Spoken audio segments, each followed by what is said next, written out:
As long as there's all the bullet buddies. Nightmare. Yep, and looks like All we're all right. here. So, are we ready to roll, Astrid? 1 second. Philosophical. I'm done. It has been a second. Alright. Your time is And up. just so everyone is aware, this is a no camera stream today because I don't feel like showing my face. It's No been comment. a bad day. No comment. You've seen the nightmare. That's why The there's nightmare. no comment. Eh!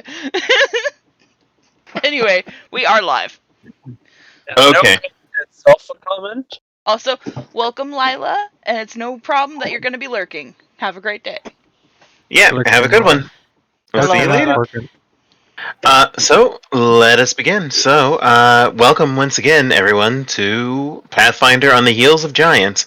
It's been a while, but Blasty will tell us where we are. But before that, as always, I'd like to say that we'll do introductions. First, starting with me, I'm Fiona, also known as Vixvox 3, and I am the hostess and DM, or not the hostess of the stream, but I am the dungeon master for the game, and welcome. I will pass it over to Astrid. Hi, my name is Astrid. My pronouns are she, them. Or she, they. Sorry, I'm tired. And All good. I play Mamu, the Mad Alchemist, who was recently revealed to actually have a different name. Her real name is Saoirse. And I am the hostess of the stream. I pass it on to whoever's next in line. That was Alright. Blasty. I'm Blasty. I'm playing Vera B. Her pronouns are she, they. My pronouns are he, they. We are heathens at the end of the day. I pass it off to Sabbat. Hello, I am Sabbat, the face of the party. My pronouns are he, him, hers are she, her. And I'm passing it to Grumpy. I'm Grumpy. I play Bromgran the dwarf. Both our pronouns are he, him. I pass it off to Moxie's next, I think. Hi, I'm Moxie, also known as Moxpunk. I play Costella, the party rogue. Both of us are she, her. And Kobrak, you're up. Oh. I'm Kobrak, he, him, and I play resident punchy boy elf Keranos, also he, him. Okay. And so that is going to take us over to back to Blasty, who will tell us where we were. So, take it away. Alright, on our last session, we traveled from the capital city to the portal rune that we had found previously after our well-earned victory against the head of the snake. Upon using it, we found ourselves in a lab familiar to one of our own, the lab of Mamu and Saoirse.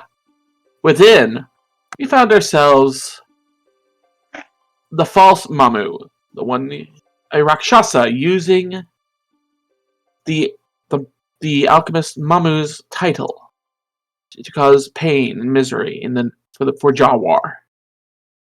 So what you're And now saying is FOMO. FOMO, yes.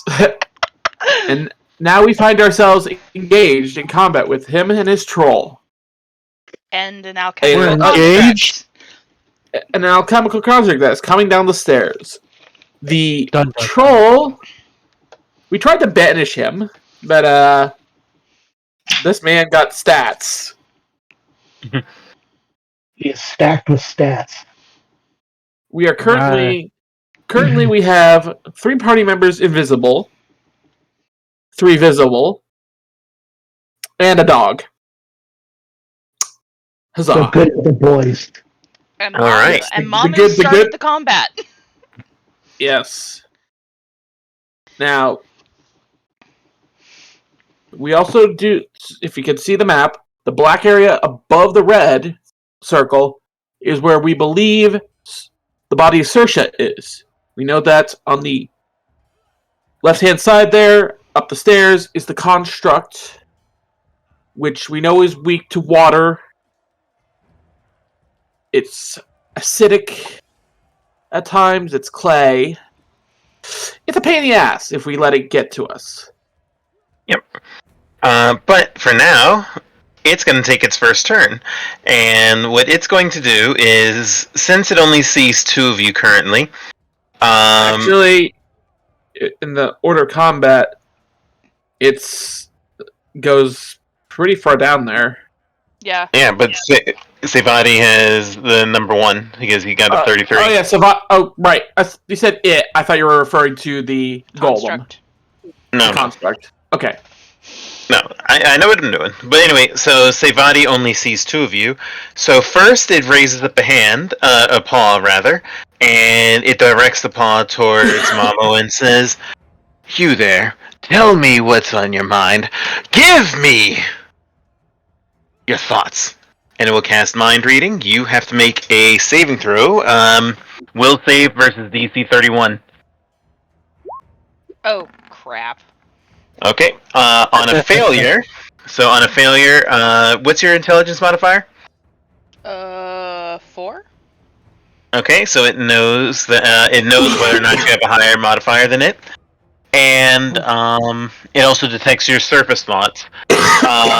So the way I'm going to do that is that as long as it sustains the spell, it's going to know what you're about to do and gets a +2 to its armor class or saves against whatever you do because it can read your thoughts. Okay, but that's after she shot it, correct? Because That is, yeah, okay. you did shoot it. And What did you shoot it with again? that.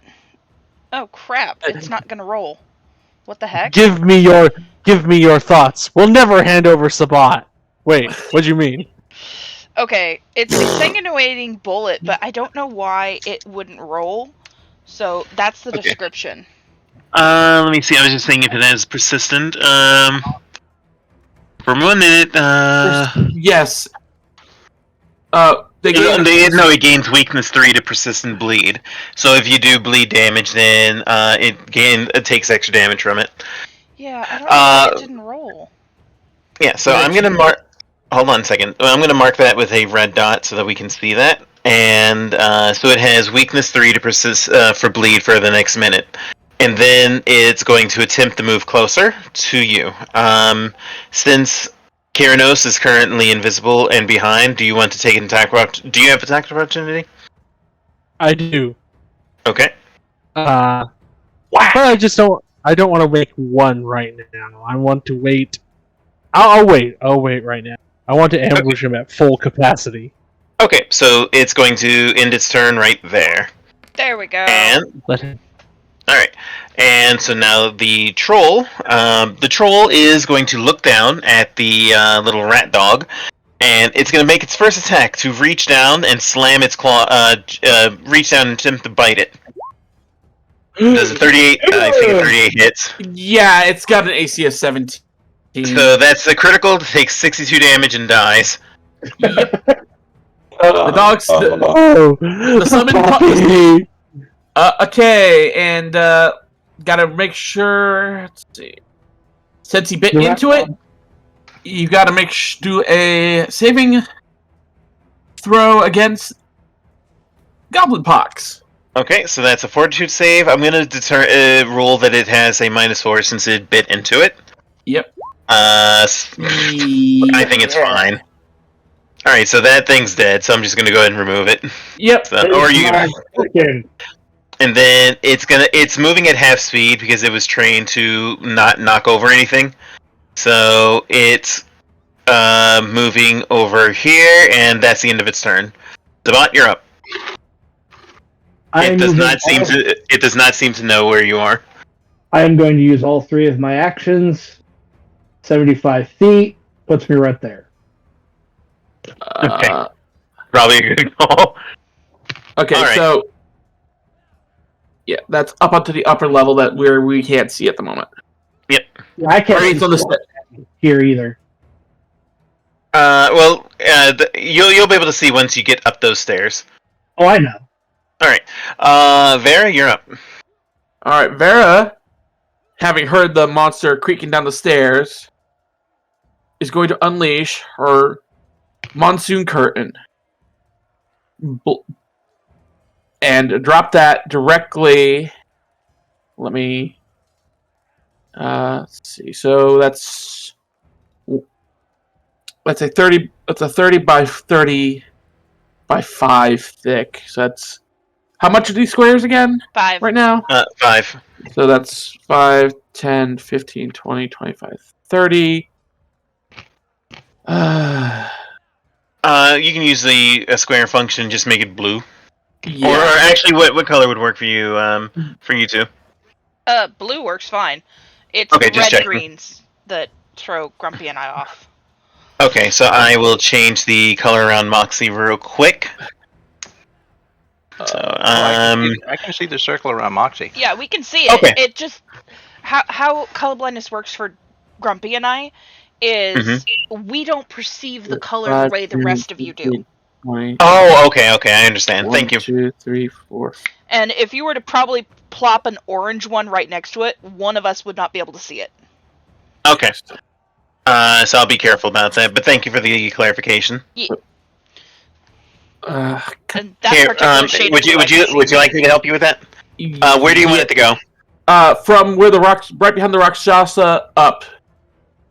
Or Alright, no, so straight line. Let me draw it with the line tool here. Okay. So there. So that. Okay, and how far is it going? 30 feet. So, let me tool get your notifications out of the way. Let me. Tool is being tool. Yeah. Tool is being a tool. You have to zoom out a little here to see it. Edge of them. Let me see. Where is the? Whoa, where did the turn thing go? Oh, that was my bad. Sorry about that. I was just like, where'd it go? Oh, there we go. Okay, so Pronouns are such a fad. oh no. So from there, do you see that line? Yes. So yeah, that. From where the Rakshasa is up 30 feet. Yeah. I mean, yeah. And it's 5 feet wide. So yeah, it's just a singular column. All right. So how long is it? 6 squares. All right. So it's 1, 2, 3, 4, 5, and I'll just add one more on top. There you go. 6. Boom. All right. And so what's the damage on? Actually, because you've activated that and it hit the construct. Let me look at its weakness. Let's see. Boop, boop, boop, boop, boop, boop. Where is it? Okay, so damage by cold and water. Roll 5d10 if you please. I'm sorry, 2d6 because it's an area spell. 2d6. Gotcha. 7. All right. So it's hit for 7, and so that's one action. That's 2 actually. That's a 2 spell. Or right. Then I am going to toss out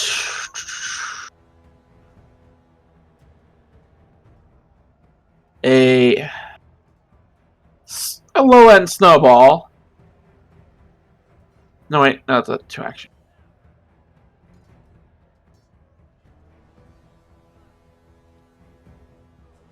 Sorry. No, it's all good. It's all good. Don't even sweat it. Heck, I'm gonna just pull out my slingshot with a normal shot Mm-hmm. and aim for the Rakshasa. Okay, go for it. 24. So the shot fires, and the Rakshasa sees you aiming, and it dodges out of the way just in the nick of time. All right. Yeah. And the shot hits the wall. Oh, good. I'm setting him up for something. Because you know the other shot I have in my arsenal. Yeah, I know what you're thinking. All right, and that ends my turn. Okay, I'm just checking one thing real quick. Though,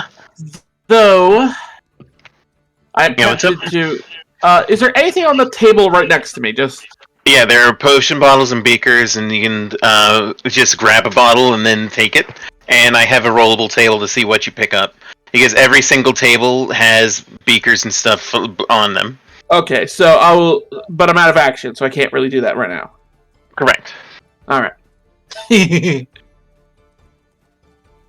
Alright, so, let me see.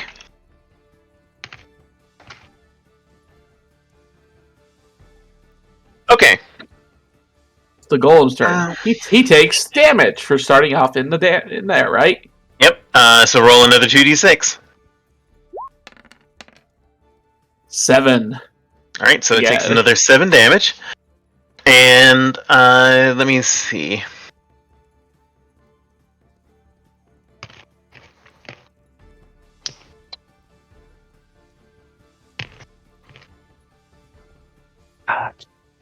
Okay. And again, So double checking. I can move that with a 2 action, right? If your spell says it can, then yes. I'm just double checking, yeah. Okay, so if it's a sustain, you just have to spend 1 action to sustain it. Right.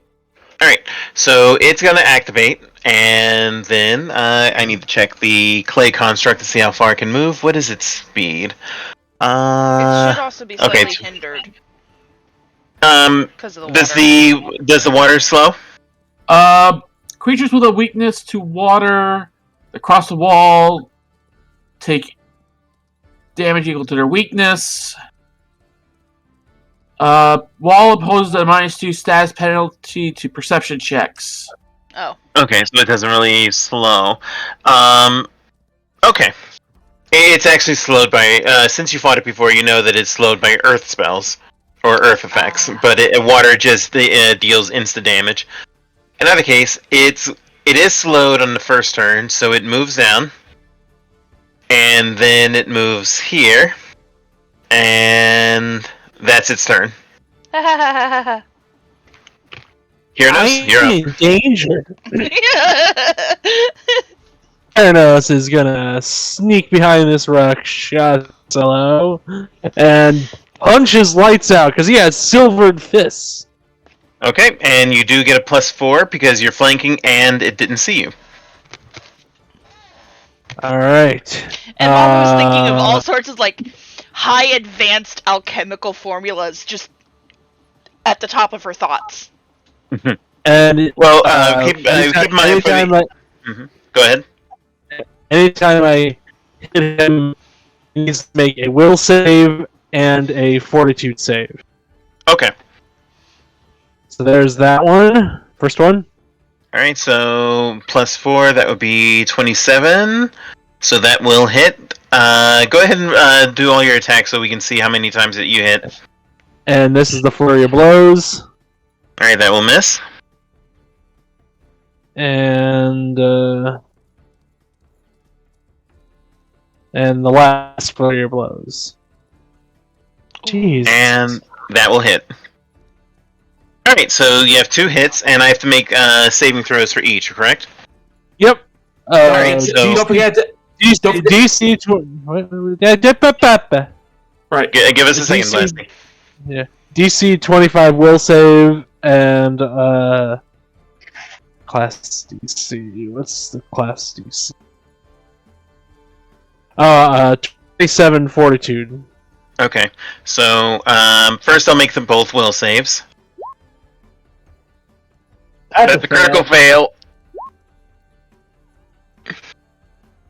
That's a critical fail, and so what did you say was difficulty? For the will, it was 25. For the fortitude's 27. All right, so and and I also have 2d4 fire damage coming up. Okay, so it failed both will saves, and it critically failed the first one, and it passed. It failed 1 fortitude save. So what happens? It is confused for 1 round, and stunned for 1 round. All right, so 11, 20. Yeah. All right, so it takes 22 damage, and it is stunned and confused. And the 2d4 fire damage. Yep, so go ahead and roll it. 28 total. Oh, wait. And my fists are silvered because of my special monk thing. So that should do extra damage, I think. It cuts through damage resistances, basically. So, alright. And how much fire damage did you get? An extra 7. Yep. An extra 7, okay. So, pretty good turn, actually. So, let me see, confused. You don't have your wits about you, you're flat-footed, uh-oh. You can't delay, ready, or use reactions. You can only use all your actions to strike or cast defensive cantrips. Okay. Each time you take damage, you can recover. Alright, so I see how that works. And stunned, I lose 1 action, so I only get 2 actions next turn. Alright, so very good turn on your part. Question, would that break his concentration on his spell that he has on? Yeah. I'm gonna say yes, so, you're no longer, mind read. Oh, right. Good catch. So, Mamu's gonna whip out her rapier, and as she does, it gets coated with a poison. Oh no. Quick, someone call Costello over. We need boots. And We she's need gonna boots on this asshole. stab. Oh. Right, The 27. The 27 will hit. That's the pistol. Oh shit. Oh. Yeah, It's roll the again. I moved too fast, sorry. It's all good. It's all good. Rapier. Well, There it is. Oh, man. alright, that definitely hits. It's not quite a critical though, but that will hit. So that's you said you did poison, right? Yep. Alright, so that did that automatically poison itself, or did you apply the poison? I applied it as I was drawing it out. So, is that how it works? Or did you use an action to apply, is basically what I'm asking. I used an action to apply. Okay, so you drew, applied, stabbed. Okay, got it. So that's your 3. That'll be 9, and I have to make a Fortitude save, DC 25. It has good Fortitude, but it hasn't been doing well tonight. It's fine. Alright, and that's a critical success. Because that was gonna... damn it. Hey, I mean, it's still 9 damage. Alright, and, is that it for you? I was also going to whack the Troll King with an acid. Keep in mind that you did, drew, applied poison, and then attacked, so that's your 3. Yeah, that's my 3. Okay, I was just asking if you had a free. Okay, Brom, you're up. Brom is going to rage, step over here, and throw this table at that Question. monster. Random bullshit, go! Whoa! Alright, Everything. since you're throwing the table, I'm gonna give you 1d4 plus 2 rolls on the random potion table. So, somebody roll 1d4 plus 2, if you please. Of and course. tell me what you get. 1d4. 5. So, 5. So for my Alright, attack, 5 what do rolls. I roll? You're going to roll, basically just roll your hatchet, because, with a plus 2, because it's like an AoE, effectively. I've got a +1 striking hatchet, so add 1 to Yeah. that. Okay. Tell me what you got. It looks like a 34 plus 1 would be 35. That's going to hit with all of them, so I'm going to roll 5 times. Let's see what you get. Obviously, if it's a healing potion, then it won't, because you have to drink it, so that won't affect. So, Come on, 1, acid. 2, 3, 4, 5. What do we get? Okay, Let's- Dread Ampule. Alright, so somebody roll 2d6. I got Plus it. 2. Are 2. Well, the splash damage doesn't affect it since it's direct hit. Okay. That's... That's 12. 12. Alright, Alright, so another that's 2d6. 12. 2d6 for the fire. Yep. Did I do good? So there's the Oh, fire. great. Alright, so that's 4 fire. Let me see. Blight Bomb, somebody roll 3d6 if you please. That should be rolling in a second. There we go. 12. Alright, and I'm going to put the poison marker on it for poison, because it does take percent on its turn. Healing Potion doesn't do anything, and Incomplete Potion, somebody roll 2d6 for fire. Oh, he got burned twice. So that means Alright, his regeneration is turned off. That's another 5, and yes, its regeneration is turned off for this turn. And let me just check the Troll King to see if it resists poison damage. I don't think it does. It does not. Okay. So that was a very good turn, and I'm gonna draw an X on the table to show that it's basically busted and used. Yep. All I can hear is Kevin James, fire! So I will. For some odd reason, just- I can hear Mark Spector going, "Random bullshit, go!" Alright, so there we go. And there we go. So that table's been used. Okay. Alright, so that's your turn. Costello, you're up. Alright. Well, since invisibility was broken on me, do y'all really want me to come on over here and beat this dude down, or do you want me to take care of the guy in front of us? Go for it. Come take care of the Rakshasa. Instead of the Troll King over here? One target at a time. There are 3. Which one you want? Oh my god. Tap out with me. I can help Yeah. with the troll. What? Yeah. What do you think is Costello's best bet? That's the question. I mean, the guy's flat-footed and confused. And stunned. It's Matthew McConaughey and Dazed and Confused. He's the prey. I mean, you can just get right to it, just knock him in the face like a champ. True. Do we have anyone else that over here? Sabbat. It looks like I think Sabbat's going up the stairs. Oh, So, okay.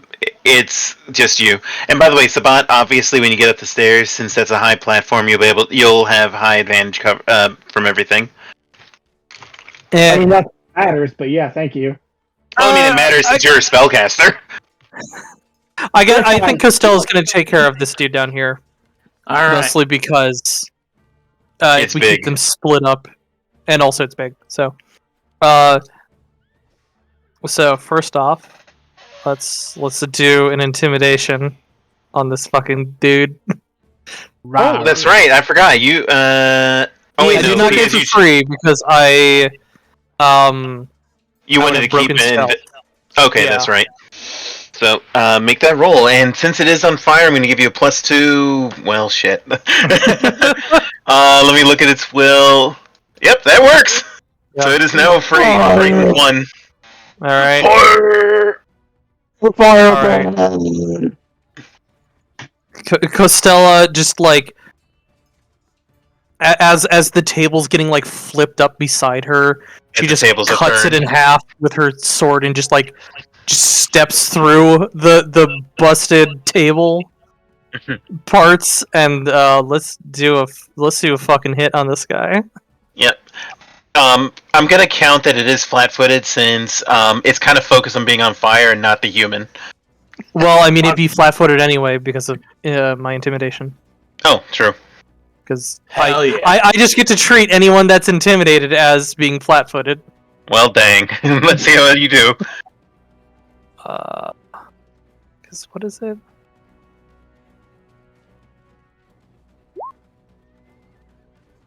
Okay, that will be a miss. Would you like to reroll? Yeah, let's do a reroll. Alright, go for it.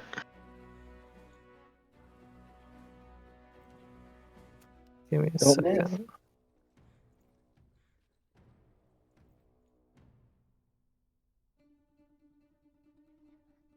All right. There we go. That will hit. So 15 plus. Go ahead and roll your sneak attack. All right. Yep.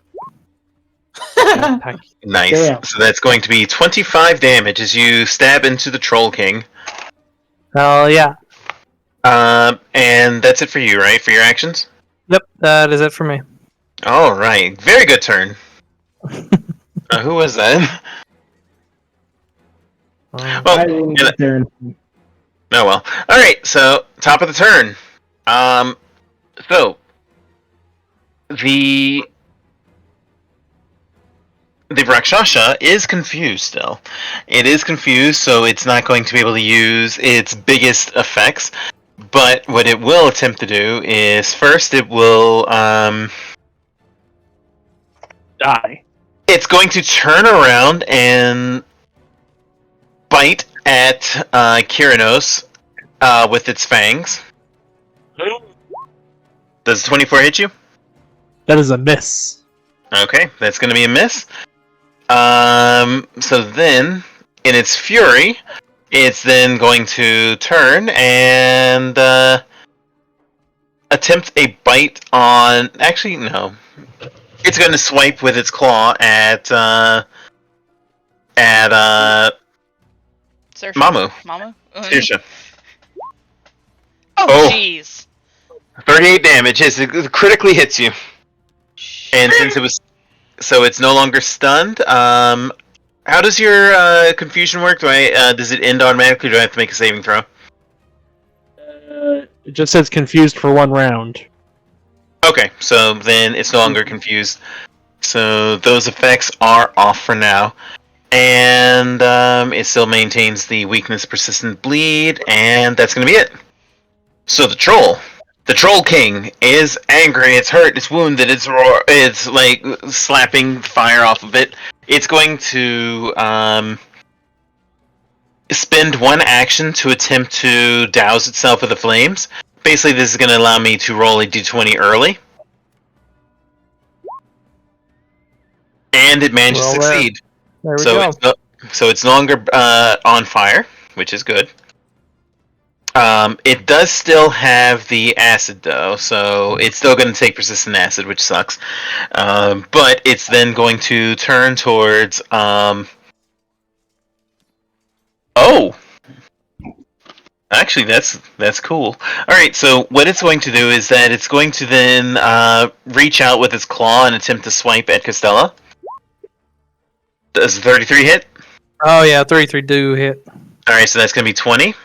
And it's going to use its last action to reach down with its fangs and attempt to bite at you. Holy sh... That's going to be another 33 damage. Give me 1 moment. Sure. No momento. Okay. So after the first one, let's see if... Oh! Let's see. Overselling Flourish? Ooh. So, yeah. So let me make that first, though, before that second one triggered. Yeah, before the second one. So we'll save... I'm going to say it has a -2 because it is frightened. And it's on fire, or on acid. Jesus. On acid? I'm not the only one high then. Nope. And that's a fail, so creature fully believes your performance, leaving itself opened. It becomes dazzled and flat-footed. Okay, so, Gonna hit with the razzle dazzle. So Costella gets swiped at, and everyone around her just sees this like just huge spray of blood. Like it looks like there's like 3 times as much blood that should be in her just like comes splashing out over the table. You're just this horrible fucking scream coming out of her, and all of you that have seen this before just. You know that this is just something she does. But this Troll King is like, oh my god, I fucking killed her! Yep, so what that means is that it is it may think that it actually killed you that first shot. So I'm gonna roll this d20. I failed, so it thinks you died. So it swipes you, and it's going to move on and swing at Brom. So I'm going to reroll and swing at Brom instead with a claw. Very clever. I like that. Claw. Does a 32 hit you? Whoa. Yes. All right, so that's going to be 23 damage to you, Brom. And hold on. So dazzled means all creatures are concealed from it. Oh, okay. So I have to roll. All creatures and objects are concealed. Okay. Oh, shit. Blind. Oh, okay. So Effectively right, been so blinded by just like until the end of the turn, right? Flashing over its eyes or whatever. Okay, so in that case, we're going to rewind. Get that health back. Yeah. Instead, it swung and it thought it killed, and it looked up and it said it looks around and it sees no one around, so it starts beating its chest and says, "Does mine now?" And that's it for him. Sabbat, you're up. That is such a good ability. Oh my god. I can only use it once a day, but it's very good when I use it. Oh my god. Alright, yeah, Sabbat, it's on you. That is one of Costella's For a innate level- spells from her tattoo. Yeah, that is well worth the investment. Mm.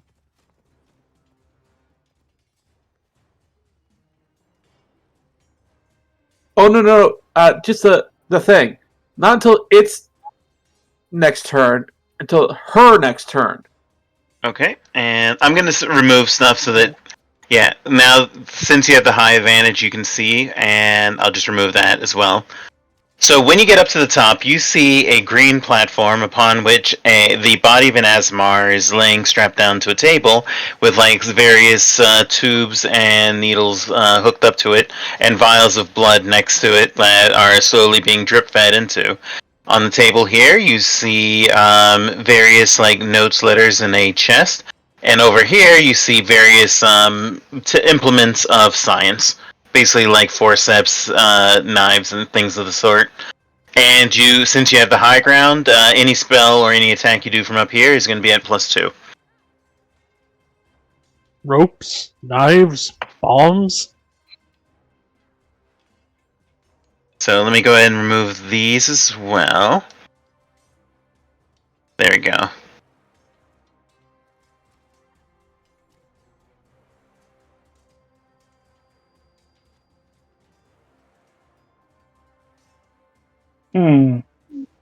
Oh, I almost forgot one thing. It's not going to affect your turn. The Troll King is still on acid. So somebody roll the 3d4 acid damage, please, because for the All right, so it took another 10 damage from the ongoing acid damage. This sucks for him. This sucks for you, dude. He's on acid and he's on acid. Yeah. So what you're saying is he's on a bad trip. Yes. Yes. Yeah, that works. It works. It works. I hate it. I'm going to kind of ignore my inner Obi-Wan because I have the high ground. And I'm going to kind of investigate this table that is in front of me. I'm going to ignore the body for the moment because it's not going anywhere. Okay. So yeah, so you can go ahead and roll your perception check. Remember, the chest is obviously a trap. Yeah, it's obviously trapped. Thank you, Akbar. It's a trap! It's a trap! I have a question about trapped items. Yes. If I were to throw it at somebody and it breaks the chest, would the trap affect the person that it hit? I would say there is a chance it could, yes. I mean, it depends on the type it depends on the trap mechanism. If it's like the thing is on a trap, like the Okay, the chest has blue runes on it. Yeah, so, I mean, obviously it's not like a mechanical trap, like a string underneath it. It's the runes that are trapped. Like, because you can see its arcane warning symbols that basically, like, have magic mouth, basically saying, don't open this idiot without the passcode. Like, clearly it's saying it real slow, so it's obviously for the troll. Oh god, throw it at the troll! Throw it at the troll! Yes! Fuck that, I was gonna throw at the Rakshasa if it survives. Oh, Oh. that works. But yeah, so, go ahead and roll your perception, please. Yeah. Perception. 30? Alright, 30. So, looking at this, you actually see, that the warning runes do, the runes appear to be, to activate a really, like, noxious acid trap, specifically. And, that is what you find. So nothing else on this table? Nothing pertinent? Everything on the table that you see that's pertinent appears to be like research notes, like alchemicals for like things that can be enhanced with Asmar blood. So it's like a bunch of experiments. So basically this dude's been here working for months, years, trying to figure out what can we do, and apparently it used magic to keep the body alive and pumping blood for it. Okay. Alright, That's but my action. that's your action. Vera B, you're up. Alright. Vera B, this time, seeing that he's confused, takes aim. Real quick, do you use an action to maintain the water spell? If she can shift it down a little, yes. You'll check the spell. It doesn't say. It just says, like, deploy it. It says something about it's just you call down a curtain of violent rain at a location within 120 feet, and then the lasts a minute. So actually, technically, so you don't have to sustain it. So no. Yeah. So no. So yeah. So it stays there until it stays there. Sadly. Yeah, sadly, but at least it did some damage. Anyway, so first thing she's gonna do is whip out her a different bullet, aim for the Rakshasa, and fire. Alright, so... A big stone bullet. Alright, the target takes, since it's a big old rock,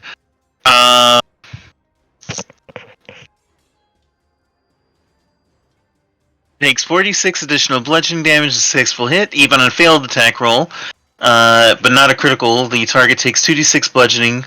Okay, so, would you like to re-roll that? Because that will be a miss. Yeah, we're re-rolling that. Go for it. Up to you. Yeah, we'll keep it a miss. That's still 2d6. Alright, so go ahead and roll the 2d6 as the big boulder scrapes across it. And does it hit the question is, would it hit the construct behind him? Ooh. I'm gonna say sure. So roll 2d6 and it'll apply to both. So that's 7 damage to both. Alright, so 7 damage. It seems to affect the construct less, but it still hits it. It's still it has a giant rock in its stomach now. Yeah, like it has a big rock in its stomach, but it pulls it out and then drops it next to it. Alright, then, after that, I am gonna just... where's my spells? I am gonna fire off... Is this the spell I think it is? God, I hope so. It is. Oh, she's gonna try for... Moonlight Ray on the golem. Okay. And that's my second. And that's my second spell. All right. What kind of spell is it? Like, what kind of damage does it do? Cold. Okay, good call. So, that's a critical. And you got a critical. So now, because it constructs work a little differently. It doesn't do the damage on your weapon or on your spell. Instead, it's going to be 5d10. But since you got to critically roll 10d10. Oh, wrong button. No, 10d10. So right, as I said, I hit the wrong button. Oh, gotcha. You can also do /R space 10d10. Alright, so that is 57 damage as the moonlight ray slams into the thing, dealing a big, heavy bat of cold damage right into it. Hell yeah. Good call. That's going to be it for you then, right? Yep, that's 3 actions. Yep. Okay. Since it's the second turn, it is no longer slowed, so it has a full array of actions. And in its anger, it's going to start by slamming a fist against Mamu and then Kyranos. Oh shit. And then it's going to... Actually, it's going to do this. First action, it picks up the Rakshasa and moves it here. And then it's going to slam it... up like a scruff. Yeah. And then it's... It got Put me down this instance! And then it's going to slam a fist first against Mamu and then against Kyranos. So here's the first one. Here's against Mamu. Did you guys hear what I said? Okay. No, we missed it. I was saying, please tell me it picked it up by the scruff. Yes. You know what? Yes, it did. And then against... Does the 27 hit you, Kyranos? That is a miss. Alright, so it misses you, and Mamu is going to take 25 damage. Oh, I'm hurt. And we have a cursed wound to deal with. So roll Fortitude save, DC 29. Okay, Fortitude, right? Correct. Oh, I am re-rolling that. Okay, go for it. Okay, so your wound is not cursed, so you can heal. Okay, so it was 25. I hate math. Okay, I am hurt. Alright. That's it. Kyranos, you're up. Alright. Kyranos is going to shimmy... What's this blue mark? That's a pool of water. Basically, if you stand in it, then you're going to be at -2 because it's hard to see through water. Could go here. You can just walk through it and go across. Yeah. Would I still be able to get... Would that leave his threatened area? Let me check. Because it's large, he probably has a larger... It looks like... No, you'll still be within, so you're safe from attack of opportunity. Alright. I'm gonna load some punches. Okay. Actually, look at my spells here.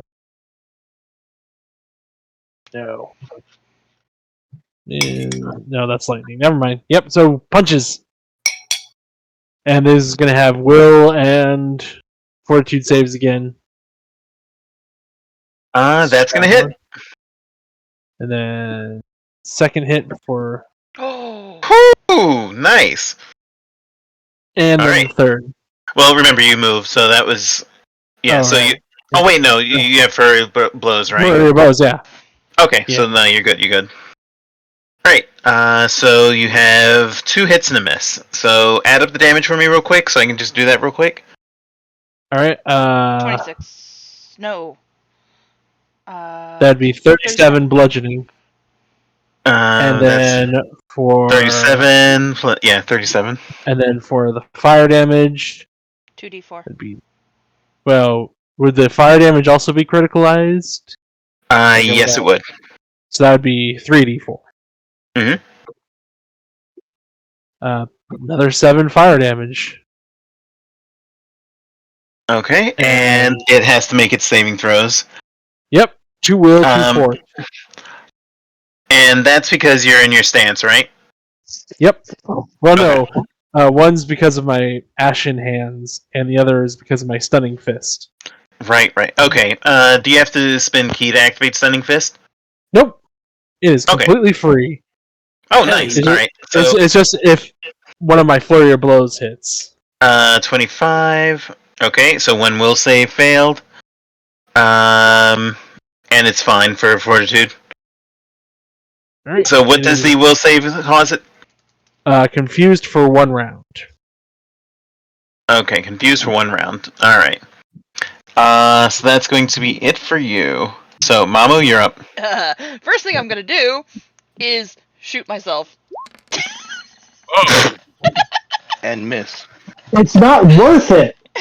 Alright, so you get 38 health back. Yay! Now I have to do math again. 1 second. You top back out. No, I don't. You took 25. I am at 35. Because I got hit twice, remember? Right, duh. Brain. Yeah, it's all good. 73. Alright, so that's 1 action. Okay, second action. I am going to... Explode. Okay, first thing I'm going to do is I'm going to target this guy, and I'm going to use a elemental bullet, ice. Oh, wrong bullet. What? Wrong. Well, okay, that'll work. Wrong gun, Okay. but that'll work. Oh, these guys are fucked next turn. And that's the elemental. Okay. That's going to be... Alright, so that's going to miss. Do you want to reroll? Yeah. It's up to you. Yeah, I am. Alright, go for it. I'm gonna actually use my proper pistol. Alright, that will hit, though. Okay, and it was the elemental bullet. Alright, so, what's the damage then? I think it's the Cold. 7, and it's cold. Okay. So the cold effect only works for magic. So alchemicals don't count as magic, but it's still gonna hit it. Okay. So how much damage you do total? 7. All right, 7. Is that with the ice damage as well? Oh, shoot. Then in that case, it's gonna be 7 plus 8. 8. 15. Thank you. 15. 8 plus 8 is 16. It's 1 less. Okay, you find that the physical damage is not hitting as hard. Like the bullet doesn't seem to have any effect because it just doesn't seem to be able to pierce its clay hide. But the ice seems to be working as intended. Okay. All right, and there's also splash damage onto the Rakshasa. Yep. On the bullet. Yeah, it says Yeah. elemental ammunition, splash damage 2. Okay, so splash damage 2. All right, and you have 1 action remaining. Yeah, I'm gonna chuck an acid flask at Mr. Troll King. Go for it. And you rolled your second attack, right? Attack number 2. Oh shoot, I forgot that they. Well, that's just -5, so that's going to be 24, which will miss. But that will do the splash damage of 1 acid. 1. All right, 1 acid. All right. So it's been reactivated. It has. Brom, you're up. Oh, goody. Oh no. It worked well before. Brom's going to go over here and throw this table at him.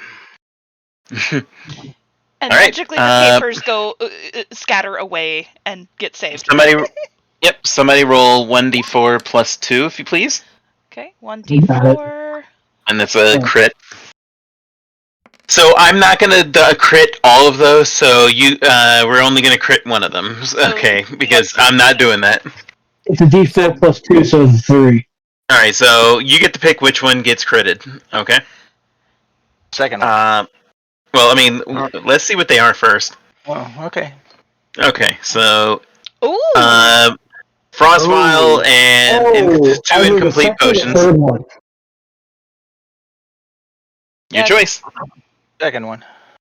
All right, so somebody roll 46.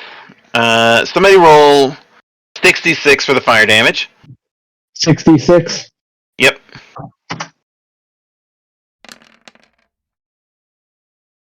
$20. Alright, so minus 20, and somebody roll 2d6, if you please. For the cold damage. And 11. Alright, so... An additional 6 damage from Splash. Remember, the splash is for if you're not directly hit. Right. But that is going to be 6 damage to Costello. Sorry. Actually, no, wait, because you're wearing the cloak, aren't you? Yes. Yep. So you're fine. Never mind. You good? I equipped my people well. All right. Yeah. Costello, you're up. I still have Alright. one more turn. Oh yeah, you do. That's right. So move. Okay, you have one action left. You're right. I'll throw the hatchet at him again. If I could make a suggestion, don't forget you. Since you're raging, you are Yeah. very strong with your big weapon. Am I close? Yeah. Am I Yeah, close? you are. It is a reach weapon. Well, then let's Roll do that. Yep. So and that's a crit, so it doesn't matter. All right, so that's going to be 16 damage, which plus 20, that's 36 damage.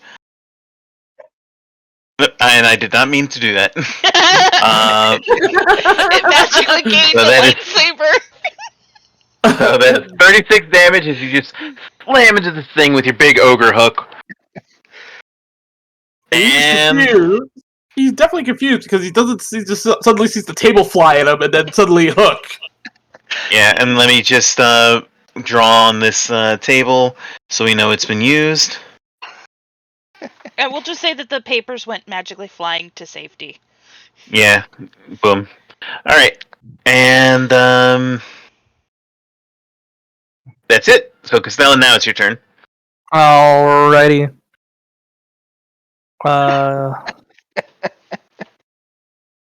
He's no longer frightened, correct? Let me see. You did frightened 1, so yeah, it's no longer frightened. Okay. The frightened wore off. Alright, we're gonna frighten him again. Or wait, can I do that, or is there a... Okay, yeah, Well, what were you gonna ask? never mind. Well, you got a critical success, so that's gonna be frightened 2 on the thing. Jesus. Alright. So I will put this and this to represent that. God, this is not having a good day. No, it's not. Alright. I'm assuming you're gonna re-roll that. I do not have any hero points left. Alright, so that's gonna... Remember, you had 1 extra. You've only used 3. Yeah, No, that was Brom. That was Brom. All right, never mind then. You have one other action though. We will do... let's just go for a second attack.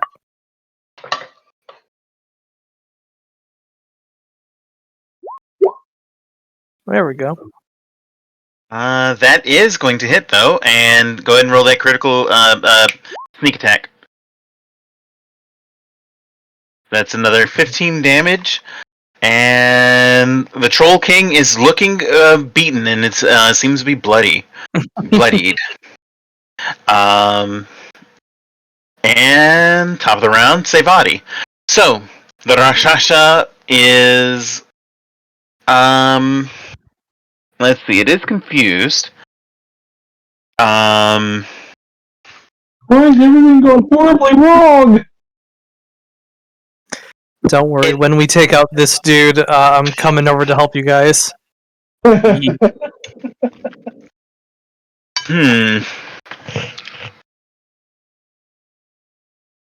does it want to do? It wants to Die? fall prone. It can actually do that as a cantrip, so it's going to turn invisible with an invisibility spell. Oh, fuck. Can I do anything to stop it? Can I punch do it? Do you have a counter spell? No. You don't. My point is no. Can I counter punch it? No. So it is now invisible. Could punch it, be really funny for 2 seconds. And that's it for it. So the Troll King. Troll King is angry. It is upset. It has been wounded and it is on fire. And Bernie also scared of me. Since it took and it is scared of you, but since it did take persistent acid damage, it's going to use its vigorous shake. So it's going to shake itself to remove persistent acid or fire effects. And I am going to make a DC 15 flat check to see if it can shake off the acid. So like a dog? Yeah. It fails! Woo! All right. So that was its reaction. What it is going to do is... Does it want to do that? No, its regeneration is deactivated, so it can't do that. Okay. So first, it's going to use a primordial roar. Everyone in the room has to roll a will save DC 29. Oh, fuck. Wait, who does? Oh, everyone, since you're all within... Since everyone's within 100 feet. Including me? Yeah. What do we have to beat? 29. Mamu is the only one, so Mamu and Sabbat are the only ones so far. Sabbat should be out of reach because didn't you say 20 feet? Hell. No, I said it's 20. No, it's 29. It's 100 feet. Oh, okay. Sorry. That's why I said everyone. Brom's going to re-roll that since he has 4 hero points.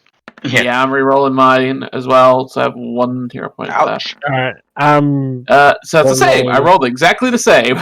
One more time. There we go. There you go. Okay, first, did anybody roll 19 or less? No. No. Okay, so everyone that failed is frightened 1. And basically that means that as long as the Troll King is visible to you, then you're taking a -1 basically to your rolls, and you cannot approach it. Oh, good. Basically, you can't go any closer. That's fair. Yeah. And then it's going to make 2 claw attacks targeting Brom. So, actually, who's been... Brom just threw stuff at it, but Costella's been, scaring it. So, it's... In its bestial state, it's going to try to reassert dominance by, fighting against something that scared it. So, I'm at -2 because it's frightened 2. Does 35 hit? Or 33, rather. Who, me? Yeah, you. Oh, yeah, absolutely. Alright, does a 29 hit? Yes. Okay. So it hits you twice with its claws, dealing 42 points of damage. And unfortunately, it's going to... Actually, no, I'm out of action, so I can't do that. So that's it. It swung at its claws, and it is now frightened 1. So it has 1 more turn of frightened off. And somebody roll the 3d4 for the acid damage, please. Okay, 1 second. Alright. 6. Alright, so 6 damage, and it will attempt to do a flat d20 check. I need a 16 or better. Nope, it's still acidy. So, quick question to interrupt, Fifi. What's up? Did the Rakshasa move after turning invisible? And if so, would I be able to hear where they might go? You can use a seek action to try to figure out where it is. Obviously, with all the combat going on, it's kind of hard to pinpoint exactly where. But you didn't feel it go past. You didn't hear anything. I mean, so you suspected he's got a wall of water right in front of it, so he really can't move. Well, I mean, it can walk through, but yeah, but it would make little splish splashes. Oh, right, but not immaterial. Yeah, no, I get that. So basically the way that works is that you can spend an action to try to make a seek action, or you can swing randomly at that space, but since it's totally concealed, there's a chance of miss. So either you can take a seek action to try to make it concealed, or swing blindly and deal with total concealment. Your choice. Okay. Your turn. Don't worry about that. I'm about to turn up the cold, if you will. Well, real quick, it is now Sabbat's turn. That be turning down the cold? Okay. Anyway, Turn down the thermostat. So, do I notice that the Rakshasa, the Rakshas went invisible? Give me a perception check, because there's a wall of water in the way, so it does obscure your vision, so you might have missed it. Okay. Does this count as an action? No, it's a free action. 19. Okay, go for it. Well, not too down to 2. I can actually get hero points again. Perception. 23. Alright, so you saw its dim form and then vanish, so you are aware that it likely went invisible. Okay.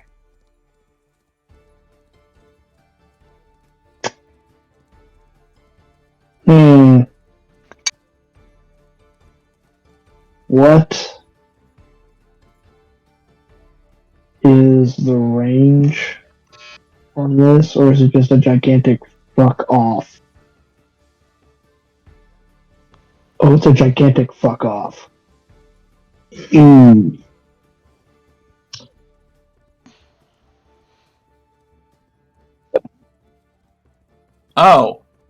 Oh, that spell is nasty, I just realized.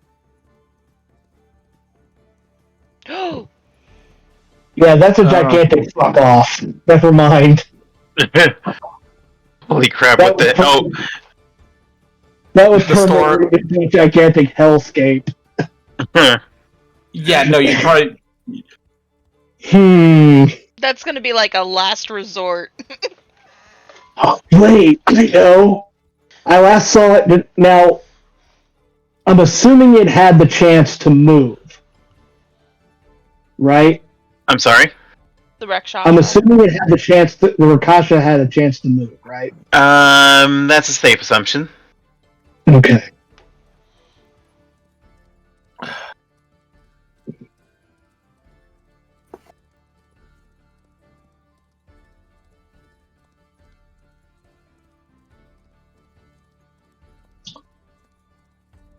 Bear with me. This is no worries. While you're looking that up, just to answer your question earlier, I just looked it up, Kiranos, and since it's invisible, it's considered undetected. So you can either swing at a space and hope for the best, or you can use one of your actions to seek, basically a perception check to try to find him. And if you do successfully find him, then you can swing and have a slightly less difficult, a lower chance of auto missing. I see. Oh, I realized. So, question. Yeah?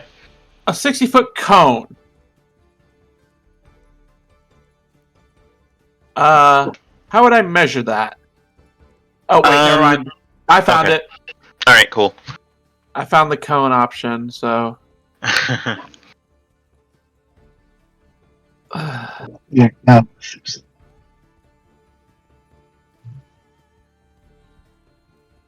Let's see.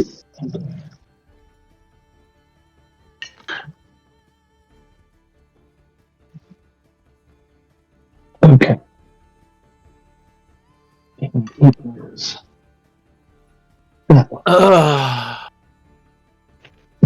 Okay. You said I could do a seeking action. What is that? A seek action is basically a perception check.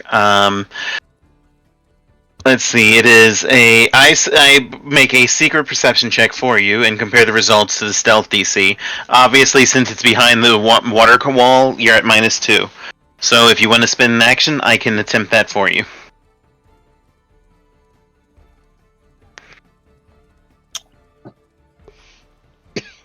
Using a wand is a single action, correct? Or does it go off the spell that it's based on? Depends on the spell, but usually it's equal to the spell. Okay. Yeah, go ahead. Okay. So, what's your perception modifier?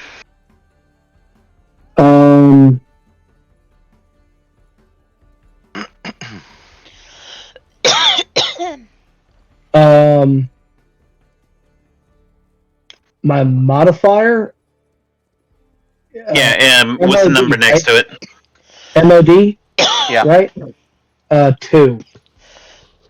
But your perception is only +2? Yeah, it's trained 11.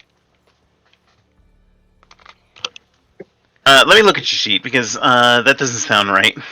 Mine's only a 1. Hold on, I'm gonna check. Mine's a 3.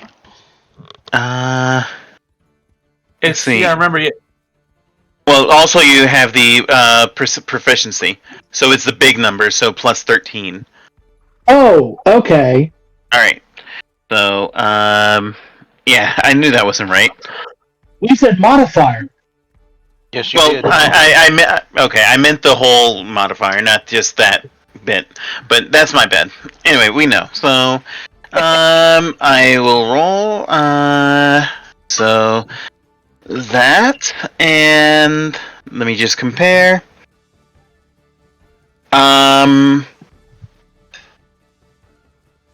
You are not aware. You can't get a bead on where it is.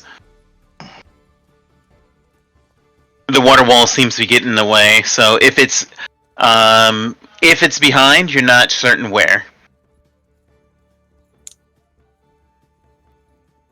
Okay.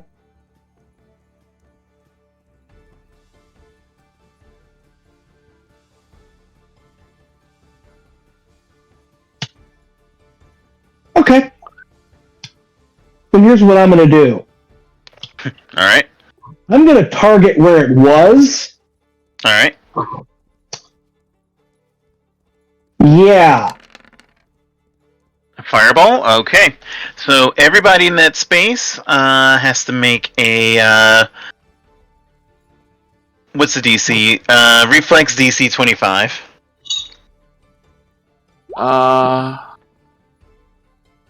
In what Makes it space? fit. Oh. So that's going to also include Mamu and Keranos. Yeah. So Mama Should makes probably- it. No, we Mama have will be- Mamu's cloak of protection from friendly fire. Yeah. Well, that's against splash damage, not fireball. Okay. Nice try. Yeah, Found that's him. why.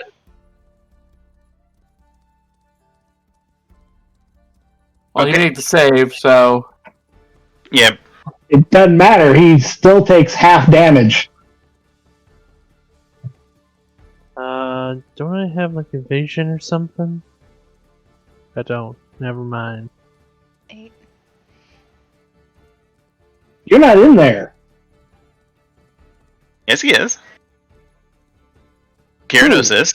Yep. Oh, I thought that was Moxie. I'm sorry. Maybe I am Moxie. No, Moxie's all the way over there. Moxie's safe. Yeah, not the same thing. That's what I- that's She's what way confused far me. away and amazing. That's what confused me. I was like, wait. Oh, No, it's all good. We got it. I wish I was amazing. I mean, anyway. Did you make your roll, Mamu? Yeah. God damn it. Yeah. Alright, okay, if you Everyone met it, knows. then you take half damage. Already did the math. Okay. And- Taking damage makes him visible again, if I'm not mistaken. I don't think that's how it works for invisibility, but I will check. If the target uses a hostile action, so he has to use a hostile action before he goes invisible again. And I'm visible too. Yep. So you are visible now. Oops, wrong one. I mean, you're way up there. You're fine. Okay. So that's it for you because you did a seek and then you threw fireball, and the construct doesn't seem to have been affected whatsoever. Well, I wasn't going for the construct, but since he took damage, he's visible. Or at least he should be. Well, no, that's not how invisibility works. He's only visible if he takes a hostile action. Until then, or 10 minutes passes, he's fine. Or if it's dispelled. Excuse me. But, okay, so that's it for you. Vera B, you're up. Alright, Vera B was gonna use. You know what? I'm sorry, Keranos, you're in the way. But, If you need to hit us, hit us. Yeah, so she's just gonna launch Cone of Cold. Ouch. Okay, so that's a reflex save, DC 27. So, who are you hitting with that? That is going to be. I'm gonna just let me draw that out again here. All right. Cone effect. The cone effect. So she is aiming it like this. I've taken more damage from my friends than my enemies this fight. Again. Well. Welcome to Mamu's Target Shop. And I'm not even the one doing it! All right, and so that's going to be. So go ahead and make your save, Gyarados. Which one is it? Reflex. Reflex. Oh, okay. That's. Oh yeah, you more than make it. So that means you only take half damage. That's going to be 20. And for the roll 5d10 for the construct, if you please. Yep.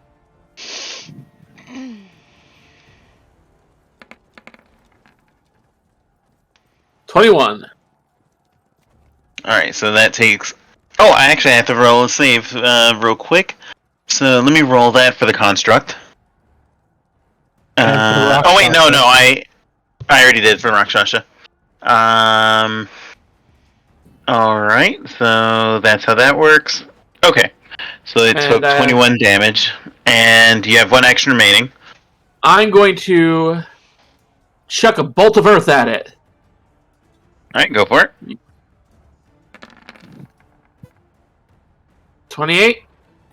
28. Will hit. So that's going to be 22 damage, and or excuse me, it doesn't take any damage, but the way its construct anti-magic works, whenever it's hit by an earth spell, it's slowed, so it has one less action on its turn. Alright. Alright, so that's it for you then, right? Yep, that's all my actions. Alright, so it is now the construct's turn, and the construct is angry, and it's going to take one swing at Kyranos, and then one swing at Mamu. So first against Kyranos. Since it is slowed, it can only do 2 actions. Does a 28 hit you? That's a miss. Alright, and against Mamu? No. What's your armor class? 26.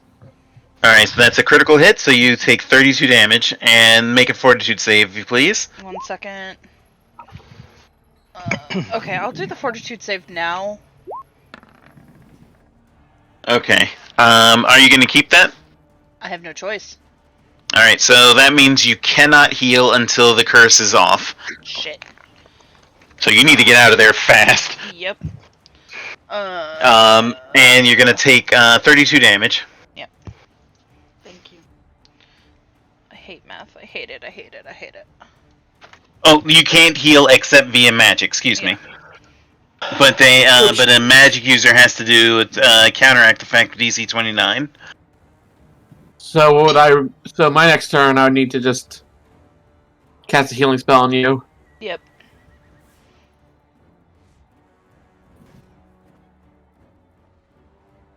Alright, and that's it for it. Kyranos, you're up. Alright.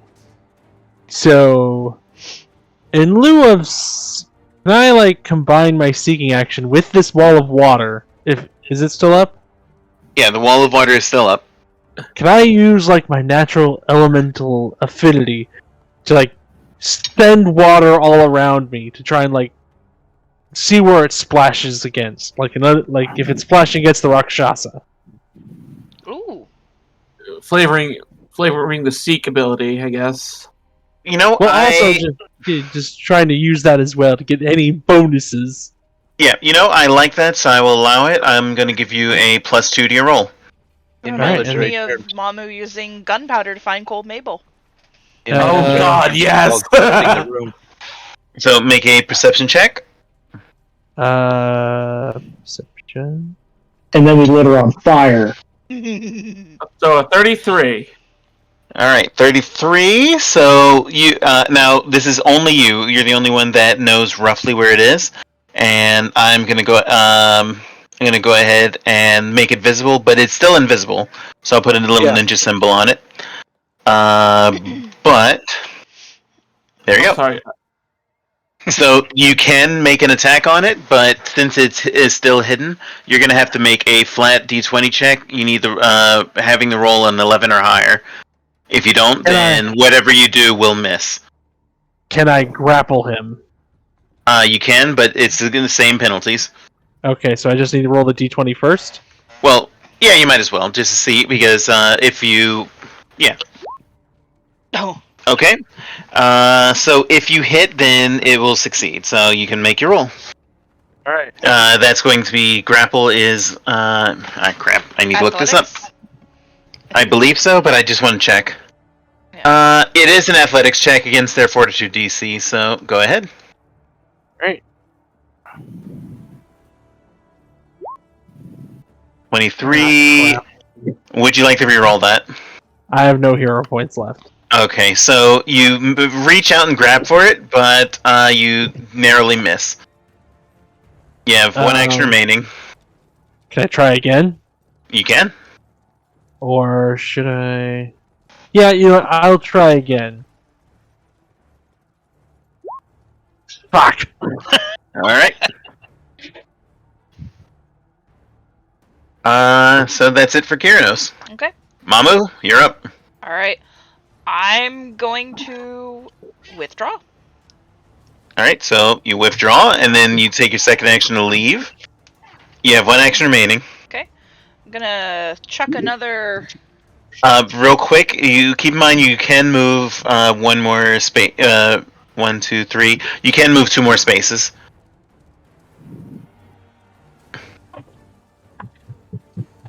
Two more. Could I actually get on the table and kick the stuff that's on the table at him? I don't think you'd have the range. Well, you know what? I'm gonna allow it. It will be at a -2 though to kick it over. Okay. So what do I roll to do that? Roll. Correct. Athletics. Okay. At -2. 22. Or 23, sorry. 23 will miss, and what you kicked over was a bottle of grave root. Okay. Where's the bottle of grave root? You can look it up. It's grave root. It's now chemical. Actually, I think I have it. Alright, so that's your action, and Brom, you're up. Hook. Here we go. First shot. Alright, 23. That will miss. Would you like to reroll? Yes, I would. Go for it. It's a mild poison. Okay. That's gonna hit though. So that's going to be 20 damage because of your rage. Yep. So that was the first one re-rolled. Let's go with the second.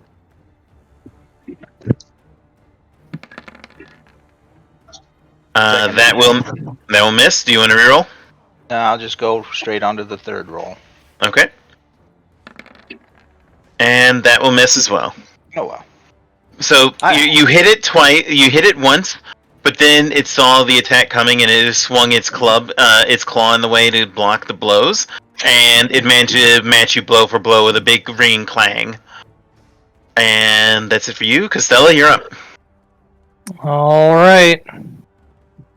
Let's give this dude a fucking whack on the head. Excuse me. Let's do a stab. Go for it. Woo!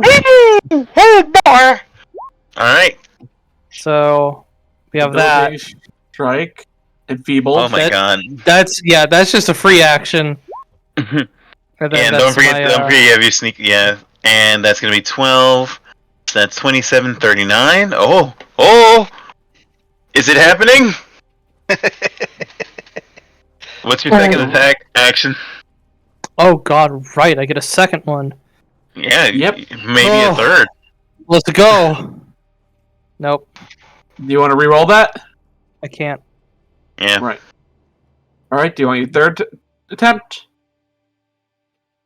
It is still frightened if it matters. Sure. Even worse. It's fine. Okay. Fine. Whew. So, girl was just feeling herself. all right. So you hear. So since it is invisible, it's still going to maintain its invisibility. So, first you hear like a bottle being uncorked and then drunk. Fuck, just healed. Yep. He just fucking healed. And then you're gonna hear. You remember to add enfeebled to the Troll King?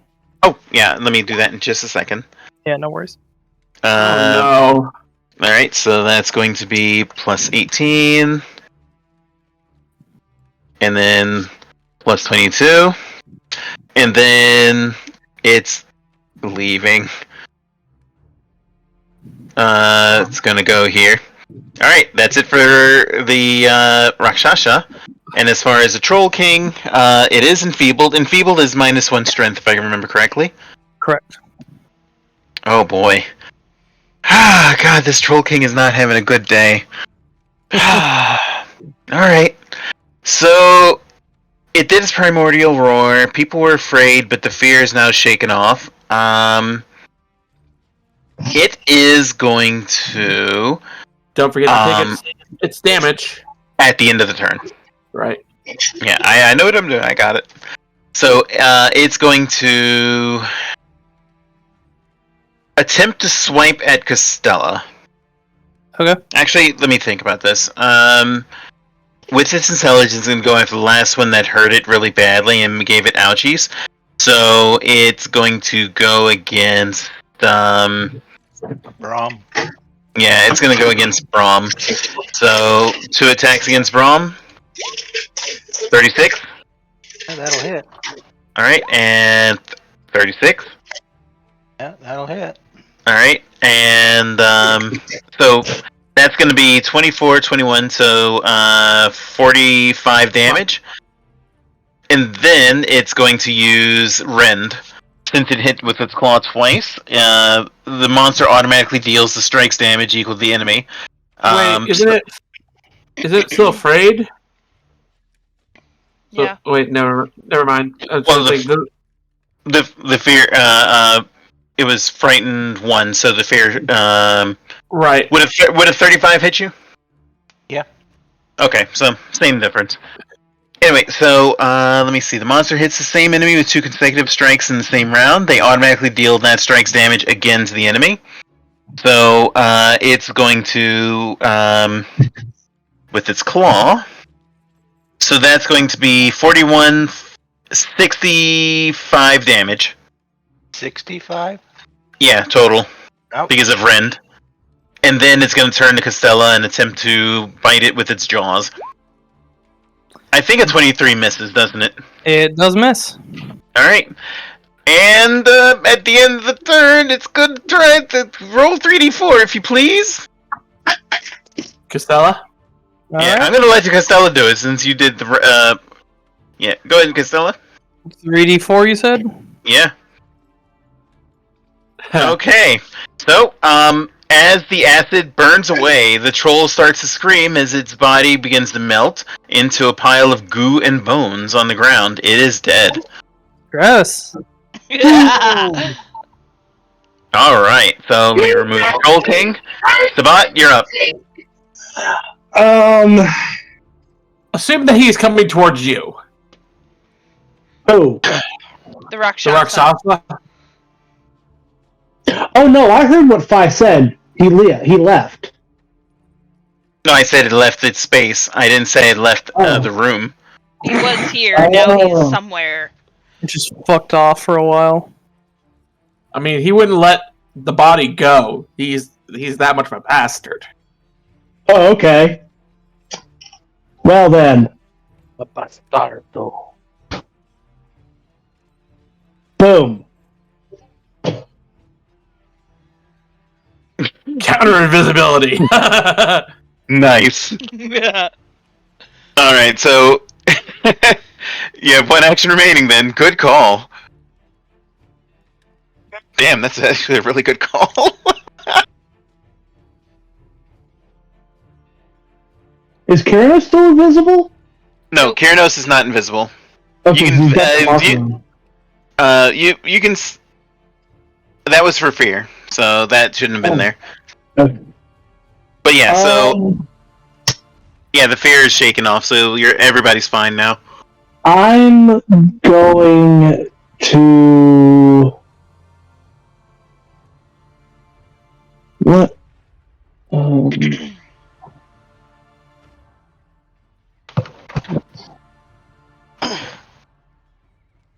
And I'm going to cast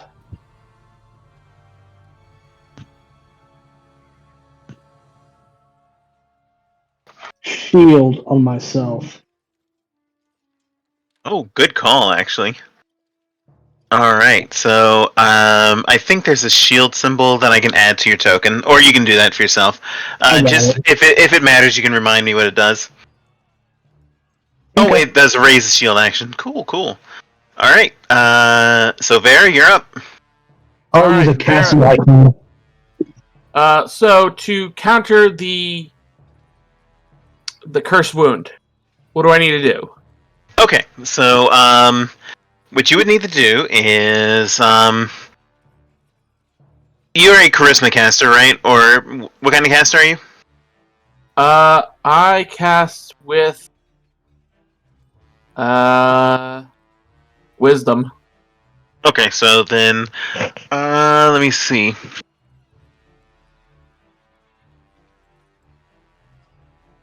Let me look at the cursed wound again. No wait, I am charisma, duh. Okay, yeah, I was wondering. I had to double check myself.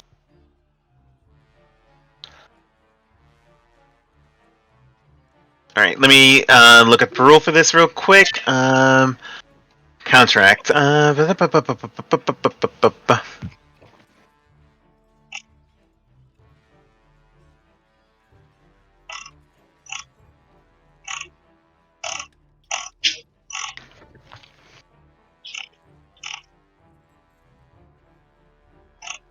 Sorry, there's just 1 second. I thought I had this handy. All good. How dare you? Oh, okay. So basically you make a spell attack roll. So just cast one of your targeted spells, and you need to beat a 29. Okay, So you're dedicating one of your actions to do a heal spell, right? Yeah. Okay. Oh, wait, that's not an attack spell. Damn it. Let me just do my... I'll roll my elemental toss as my... real quick, since you're doing heal, what kind of... how many actions are you devoting to it? I'm gonna devote... I'll do a full 3. Okay. So that'll do an AoE of, 30 feet. Okay, cool. So go ahead and roll to cast it. Roll one of your attack spells. 21? Yeah. Okay. Would you like to re-roll that? Because you need a 29. Yeah, let's re-roll that. Go for it. There we go. Perfect. Okay, so everybody within 30 feet of Vera B is going to heal. That is... What level did you cast it as? I cast that... Let me see here. Where did I put it? I cast that... Oh, Christ, I keep forgetting. I cast that at level 5. Okay, so that's going to be... how much healing does that give for... So that's 1d8 per level. So 5d8. No. I'm looking at the wrong spell. Here, I'll help you out. So that's going to be... Yeah, 5d8 plus 8. Yep, 5d8 plus 8. So go ahead and roll that. Alright.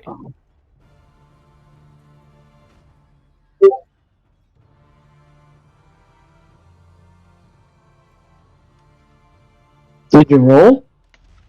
Give me a second. My screen's being funky here. Back. You said 30 feet, right? Yep. Yeah. Well, You yeah. do get hit. Everybody. So that's Everybody but Keranos. But I'm not injured, so it doesn't matter to me. so yeah. Yeah, Keranos is going to be 5d8. well 68 because remember. Yeah. Plus 1. Wait, hold on. Oh boy. It's 1d8 plus 1.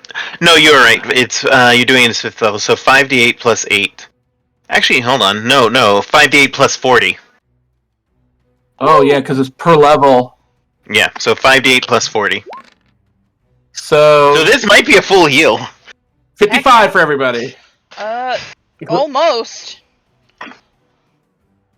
Alright, so there we go. We solved the issue. Hell yeah. Does that So that include marks- me or no? No. Yeah, you were just outside. And alright, cool. I was just seeing if the Rakshasa was in range. And it's only living thing, so the construct doesn't even get touched by this. No.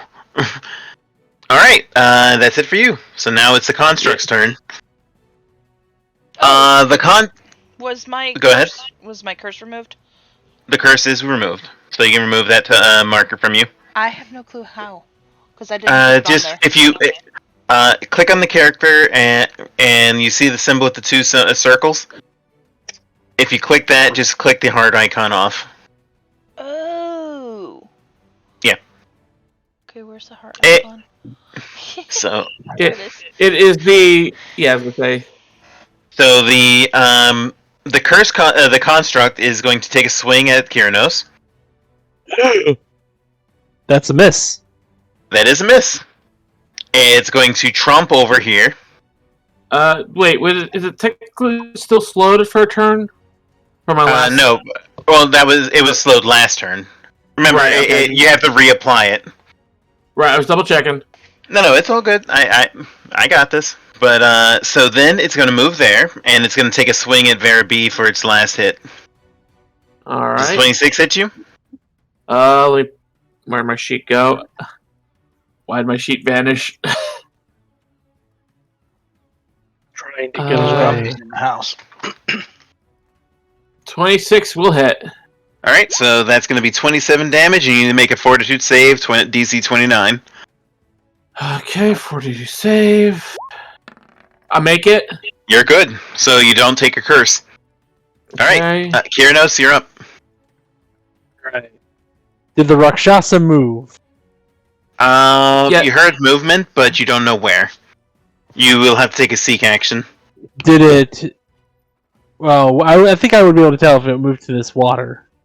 Just because it's right near me, I can hear the splish, splash, blah, blah, blah, blah. You do hear some splish splash, but because of the sounds of combat, you'll have to take a seek action to bead to get an exact bead or a somewhat precise bead. Yeah. Alright, I will perceive him again. Okay, go for it. What's your perception? I have to roll it since it's a secret roll. 15. All right, so 1d20 plus 15. Okay. You are aware, and you do see the creature. Obviously, it's still invisible, just like last time. But boom. All right. Vera called it that it was going after Sabbat.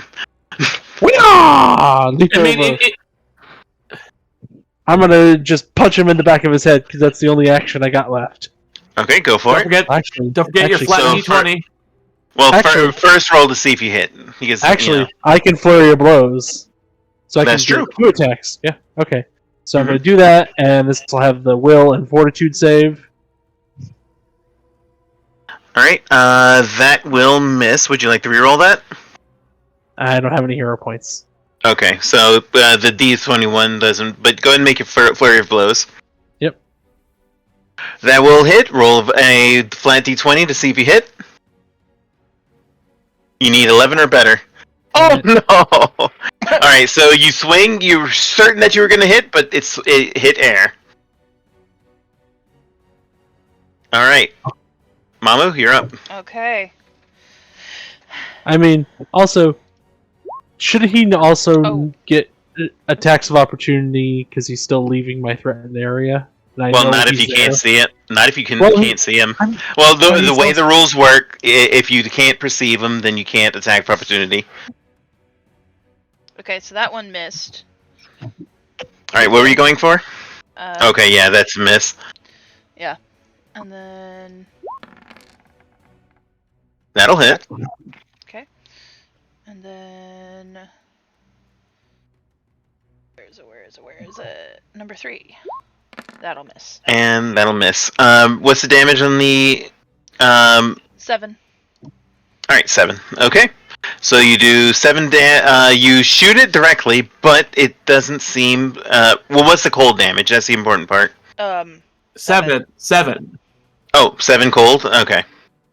Cool. So the cold once again seems to affect it a lot more than the bullet does. Brom, you're up. Oh, you would tell me that. I'm gonna get up and go work on my laundry, so I'm gonna put my headset down. BRB. Mm-hmm. I have to get within range to even attempt anything. No, because remember, your ogre striking hook has range, so you can hit from where you were. It only has 10 feet of range. Is that 10 Yeah. feet? Yeah. It's 10 diagonally. Remember, each square is 5. Never mind. Here we go. First shot. All right, go for it.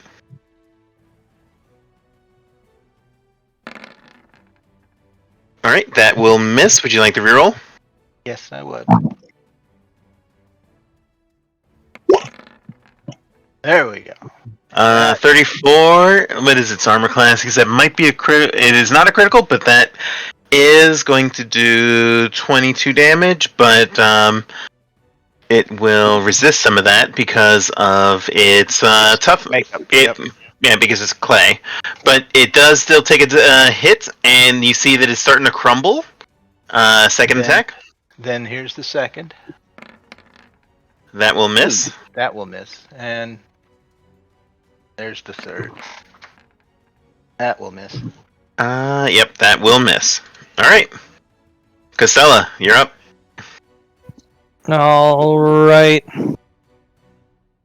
Well. Let's see. I forgot, are we going by every other diagonal rule, or are we just going by regular ass movement rules? It's a regular ass movement in P2E, so you're good. Except for when you're talking about reach, which is, that's still diagonal is a 5. Yeah, it's regular ass rules. That's what matters. Ah, damn. Wouldn't be able to reach just yet. I mean, if you have a magic effect that you could use on it. Well, actually, you have plenty of movement, so you could get within reach in one movement. No, I was thinking about going to here, which I do not think I can do.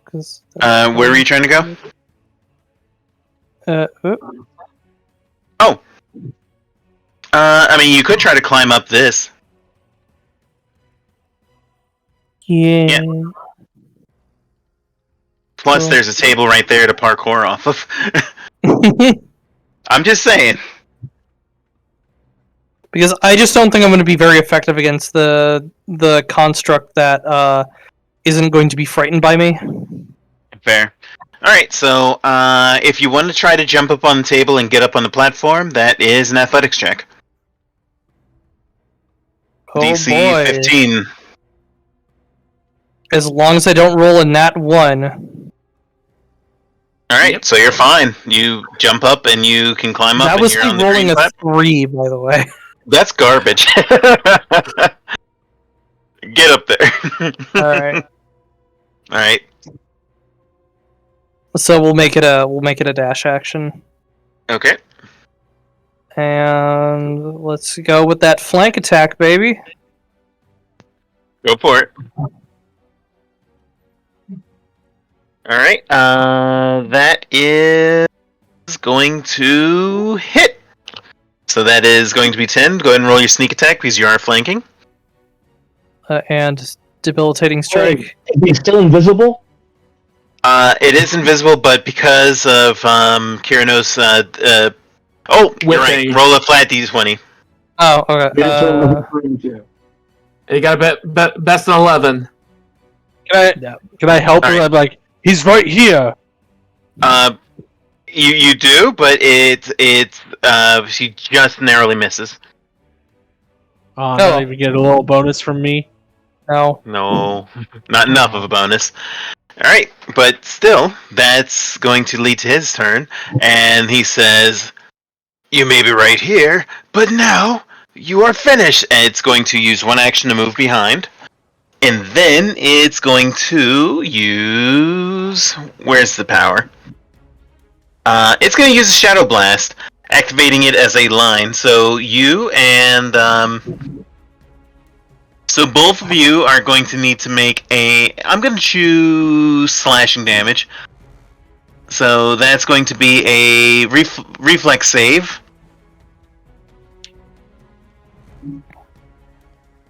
God damn it.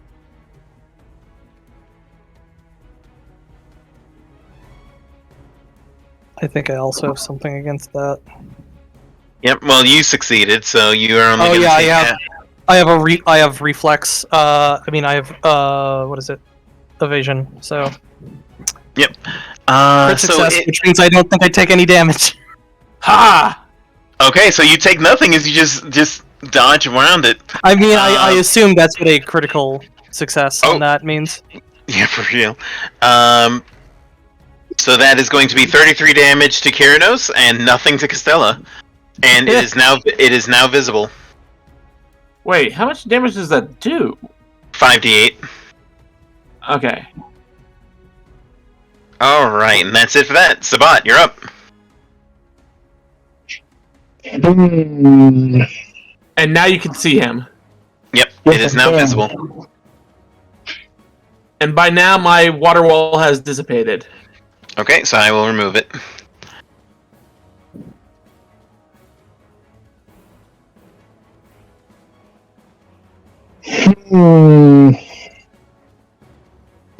Okay, I'm back. Welcome back. So what did I miss? It is now visible. Damage has happened. Okay. Castella jumped up there, tried to hit him. It would have been hit, but since he was invisible, the invisibility flickered. Okay. He moved behind Kyranos, unleashed a slashing blast. Kyranos gets hit, but Castella is able to dodge completely. Okay. Okie dokie. Mm-hmm. Yep, and so now it's Sabbat's turn. You can do it, babe!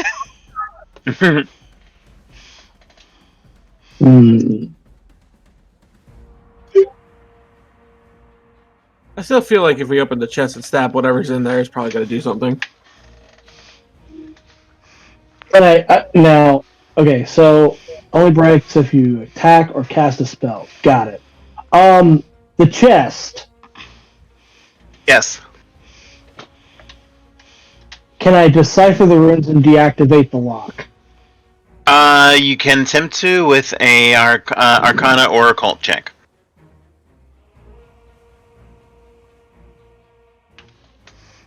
Is it bad that my occultism is higher than my legal lore now? No. Welcome to being a spellcaster, baby. I was gonna say. Okay. Reroll. Yeah. Holy crap! Yeah.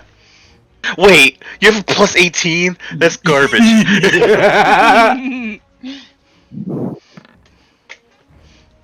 Is that high enough? Yes, it will be. You are. I mean, if you want to get into stupid stat rolls, my athletics is 19, my deception and intimidation and stealth are all 18. Okay.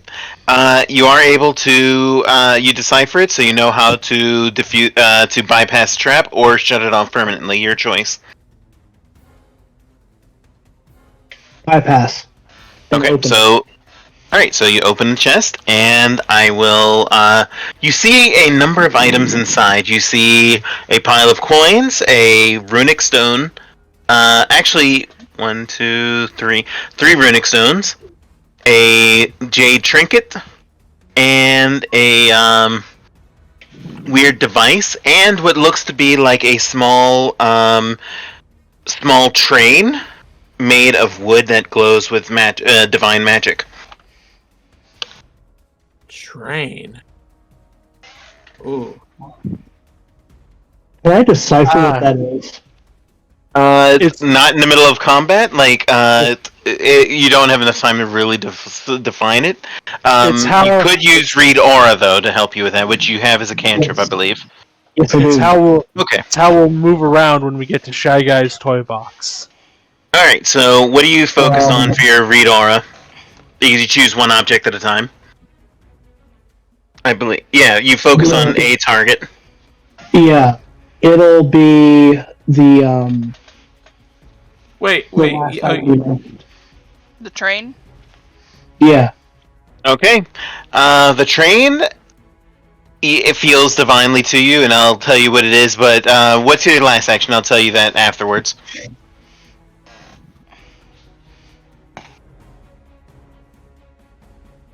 Well, my last action will be determined by what this is. Okay. It is Abadar's Wondrous Carriage. It is a construct that can turn into a palm-sized device that outside of cities can, a quick word to Abadar can be invoked, and it becomes a real-life train that can burrow through the earth and travel across the land. Jesus. Oh! We got our travel beads! Got it. And the But runes. the runes, so there are 3 rune stones. You can pick one of your choice.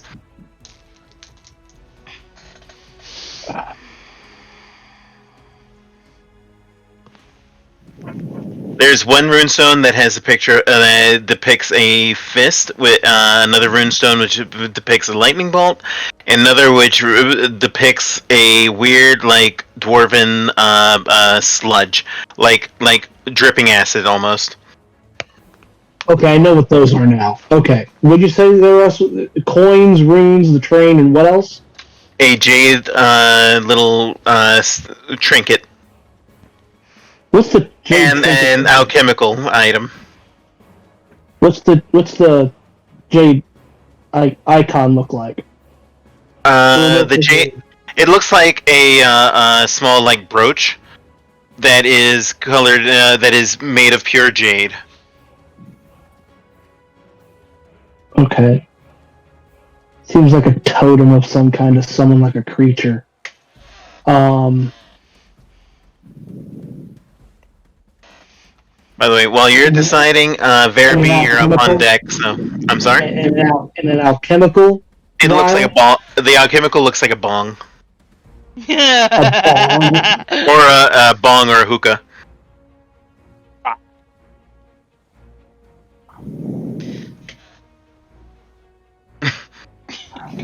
You can always phone a friend for help. I can. Mean. You know what? If you want to spend your rest of your turn focusing on items, I'll just tell you what they are, and you can figure them out. Yeah. All right, so here I have a funny feeling one of these things is linked to him. we're gonna find out. So I will send it to you. One moment. I just hope I have enough time around for my next turn to. Well, shit. Oh well. I didn't mean to put that out in the open, but that's what it is. Alright. So, Vera B, you're up. We're gonna just go another Moonlight Ray on this motherfucker. Go for it. Oh. Hit that twice by accident. Nope, only got once. Okay. Oh, first one was a 26. Does that hit? 26 will not hit. Alright, and then she's gonna throw a chunk of ice at him for her elemental toss. That will hit and do 20. Roll 5d10 damage, actually. My bad. Alright.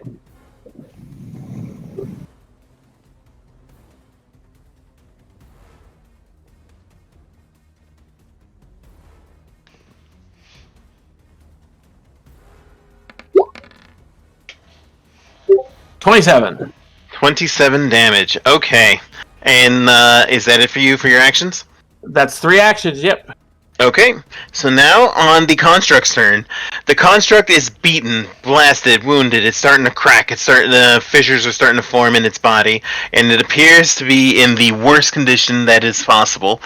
And it's gonna go berserk. It does. It's gonna do Berserk Slam. So Okay.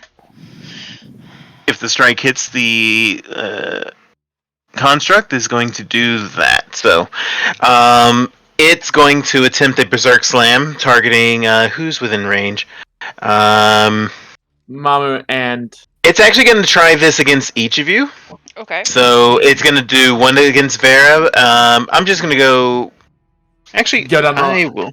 1d3. So, 1, 2, 3 from top to bottom. Alright, so this one's against Mamu at -1. Does a 27 hit you? Yes. Alright, so you're going to take 24 damage, and you are knocked prone. Okay. And you have to make a saving throw. Okay, I'll do the saving throw. And that's what again? Fortitude. Fortitude. Mm-hmm. You need a 29. You're fine. Alright, this one's against 1 through 2. So this one's against Brom. That's gonna be a crit. Yeah. So that is going to be 47 damage, and you're knocked prone. Ouch. Of course I do. And you have to make a Fortitude save. Oh, where's Fortitude? There it is. Okay. Would you like to reroll that? Yes. Go for it. Alright, you're fine as well. And this last one is against Vera B, I believe, right? Yep. That misses! That misses. Alright. So that's it for the Construct. Kyrdos, you're up. Yeah, you took 40. 40. And you and Mamu are knocked prone. It's time for some punch-ins. Go for it. I know, shocking, but... Punch. Let me check its armor class. Armor class is... that. You only hit with that last one. So that's going to be 11 damage. Plus 1d4. Plus 1d4, so go ahead and make that 1d4. Alright. Yeah, full damage. 15. Alright. And does it have to make a saving throw? Yep, a DC 25, 27 Fortitude. Alright, fine with Will. And it's fine with both. Alright. Mamu, you're up. Okay. Am I still alive? Hello? You're still alive, you're just prone. Well, no. I thought I'd muted my mic because I was working my laundry. You did. You were muted. We didn't hear whatever you said until just now. Oh, did you record how much damage you took? Yeah, I did. Okay. I'm at my desk. I'm just, like, trying to put everything on hangers and fold things. Gotcha. Robble. Okay, so I'm knocked prone. Does that mean I can still shoot? You can still shoot. It just means that if you're still prone when it gets swing again, then it's gonna attack with bonuses.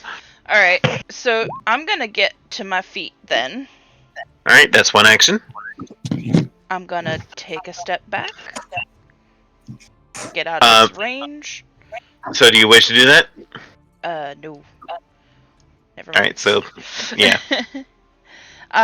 And then I'm gonna hit it with my last cold bullet. That will hit, so that will be 7 damage. And that was... okay. So that was my last one of that. And one action remaining. Yep. I'm trying to remember, is it immune to my alchemy period, or just the bullets? Alchemy is not magic, so it will affect it fully. Alright then. It's just that physical damage it seems to be resistant against. Alright, so that's 28. That will miss it, but it will take the splash damage. So it takes 2 positive flat splash damage. Alright, and that's it for you? Yep. Alright, Brom, you're up. Oh I'm gonna get to my feet and take a hack and slash against him. Go for it. Alright, would you like to reroll that? I'm out of hero points. Alright, But I make your do save. have a second swing. Yep, go for it. Oh no. I missed. Alright. Get with Costello, you're up.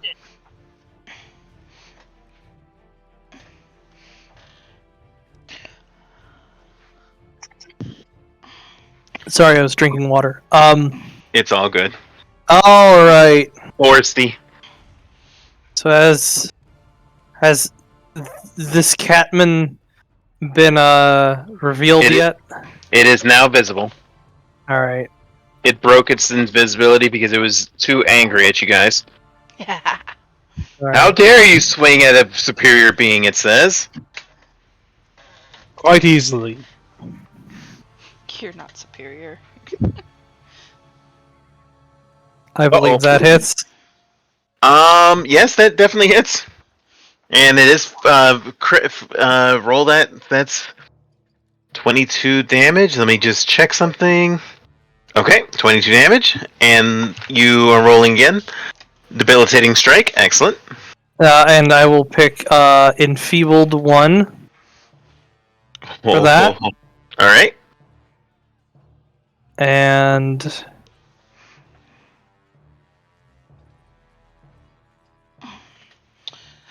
you know what? Chicken butt. Nah. We'll do that next turn. Unless he moves again. Alright, 25 will miss. As you swing, it raises up its backwards paw and it blocks the blow. Dang. And through bleeding maw, it hisses, snarls in your face. How dare you try to strike at me? Do you know I'm a noble? You should be at your feet bowing to me. Or, excuse me, at your knees bowing to me. Noble, you say? I have never been one to put much stock into nobles. Hey! And you have 1 action remaining. No, I don't. That was it. Okay. Alright, it is now Because his turn. I did movement and then 2 strikes, so. Alright, so,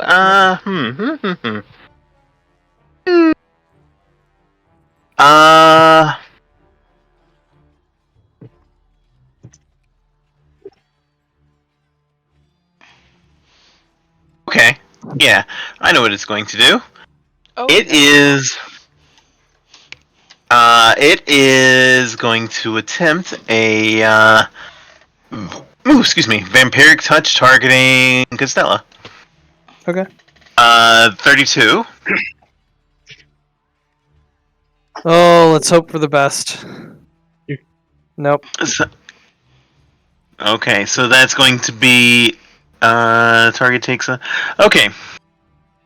So 27. So that means you take 25 negative damage, and it gains 12 temper HP. And then it's going to, with its last action, attempt to bite on Kyranos. So fangs. Oh wait, I'll not have to roll the. So that's -5. So that's the 20's gonna miss. All right, that's it for it. Sabbat, you're up. So now wait, hold on. So what's that up? attack got reduced down to 27, right? The vampiric touch? Yes. That did not hit.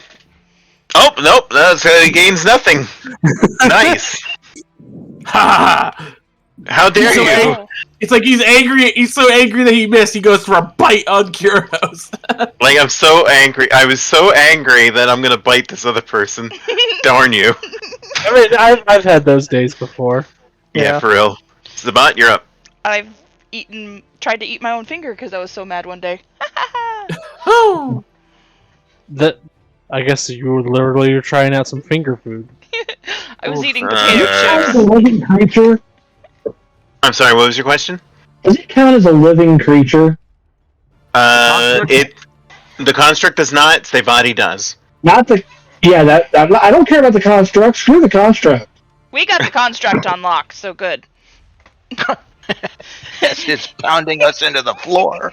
Yeah, pretty much. It's almost there. Got it right where we want it. Yeah, well, with 2 teeth missing and like an arm broken. But yeah, so it does count as a living creature. Oh, good. Oh no. Run. Is it that clown scene from like the little brave little toaster? Run. No. This is the little blue star scene from the new Mario Brothers movie. Oh no. I missed that one. It's the animated one. I still missed it. Grumpy Alright, never so- got into Mario. Fair enough. Well, And- so you move and then oh no. All right. Let's see how it does. Fortitude, right? Yes. Fortitude -2. So success. It takes 2d8 persistent. Yeah. On top of the baseline 18. So let's go ahead and Actually, I'm gonna ask you this. How do you want to do this? Yes! oh, she's just aiming it at his head and watching it explode. No. All right. So the innervation explodes the Rakshas's head, and the last thing it yells is, "You cannot kill us! I will return!" And then it collapses. Sabbat just pulls her finger up to her mouth and goes, Alright. So that's it for you. Vera B, you're up. Vera B is gonna cast. I'm not invisible anymore. Yeah. After it happened. Gee. Vera B is gonna cast Snowball at this motherfucker. Go for it. Alright. What did you roll? 26?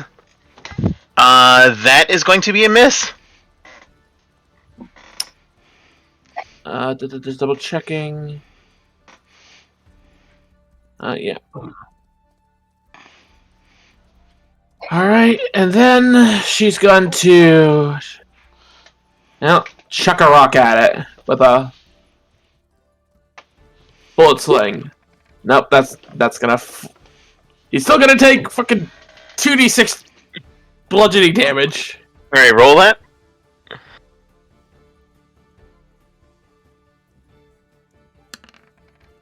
Eight. Alright, 8. The rock hits it, the big boulder hits it upside its head, but then it seems to just shrug off the attack. It seems that it's just not enough to wound it. As this big hulking creature is getting ready for its turn. And it's going to do the same thing. So, rolling.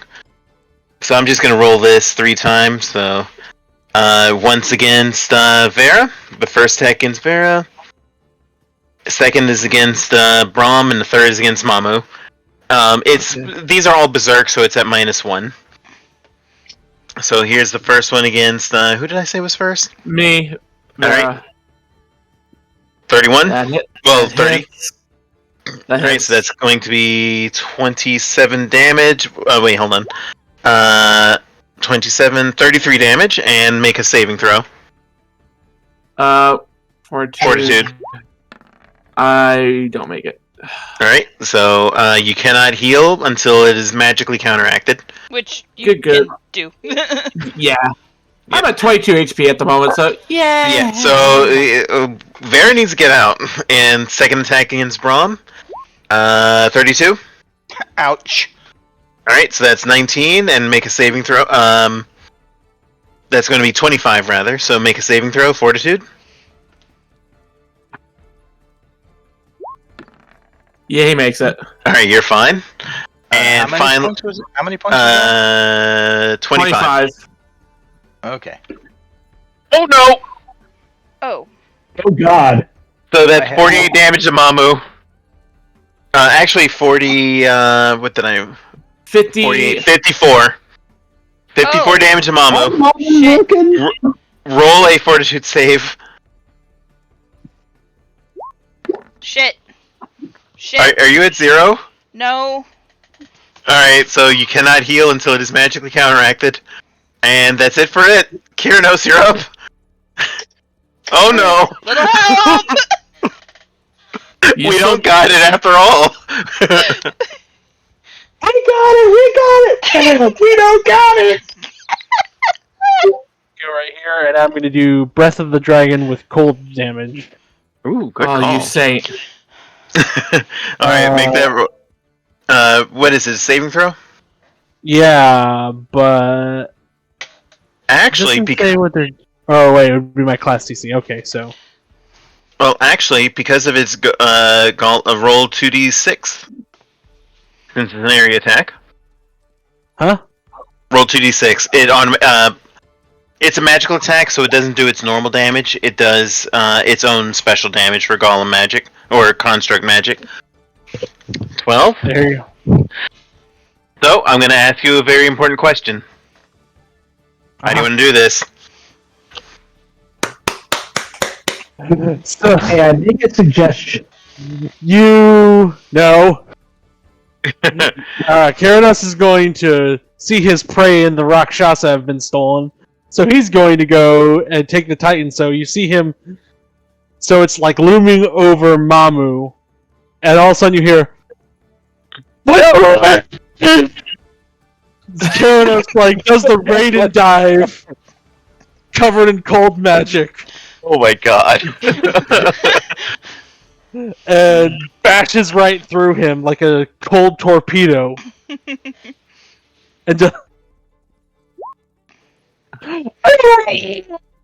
and as you do that, the golem shatters into a million pieces, and it is dissipated, and now you are left alone in this room. Yeah, but Sub-Zero doesn't make funny noises. It was still it was funny though. I'll allow it. Alright, Vera is gonna start by doing a flash heal. 4th level. 3 action. Full on. Alright, so roll a spell attack. Alright. Just to see if you counteract for everybody else. For you and Mamu. 27? Right. No, you need a 29. Be right back. Do it again. Me. Honestly, I'm gonna look. Real talk. You have enough time to rest and heal, so I'm not even gonna bother. You can just spend some time full healing. Okay. So, the only combat I've ever been in that I've not taken any form of damage. I know. Oh my god! You were the fucking because that's because you played the stealth roll and just snuck off. Hey, I mean, it worked. So Yeah, what is that? Was that amulet anyway? The jade piece. Jade bauble. Yeah, it's a jade bauble. It's not actually anything. It's just Okay. something we can sell. It's just a chunk of change.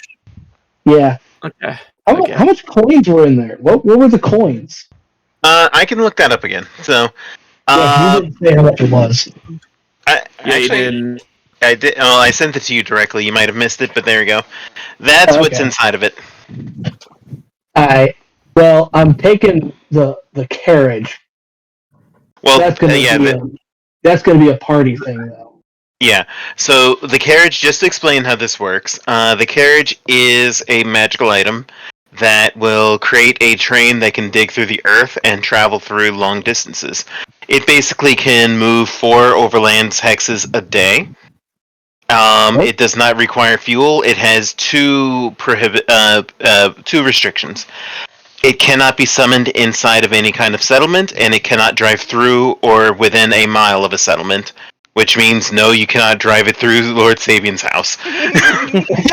We can park it outside. We can basically park outside town and swagger walk in. Exactly. I'm glad you made that clarification. No, it is a settlement. It is a settlement. His keep is inside the settlement, so correct. That does count. Yeah, But I'm glad you made that specification because I had thoughts of like coming up inside his throne room, like the old Teenage Mutant Ninja Turtles Technodrome. Yeah, I figured that, and that's why. And since the reason for that is that since it is an Abadar blessed thing, Abadar is not going to allow one of his great relics to destroy civilizations or settlements. So it even if they are bastards. Like even if you try, it will like shut off and spit you out, and then turn back into a toy for the rest of the day. Okay. It will.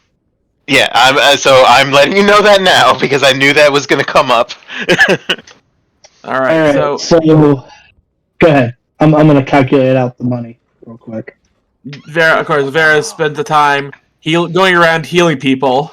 Woohoo! Making sure everybody's patched up. Oh, and also, I had 5 points left. I only had 10. Yeah, honestly, everyone gets 91 gold pieces. Theranos only has 90. 91? Okay. 91. Alrighty. Alright, and also I'm going to remove the incomplete potions from the list. And I'm gonna also, because I know that Mamu's gonna look, I'm gonna give 6 rolls on the random potion table. Okay, so give me 1 second. I'll do that. Thank you. 3, 4, 5, 6. So those are the potions that are available. Oh, she's gonna pocket all of them? Light bomb? Yeah. I have that, I just don't have it as greater. Lightning? Yeah, that's what it does. Oh my god. So, Mamu is going to actually go over to this table and look at the notes.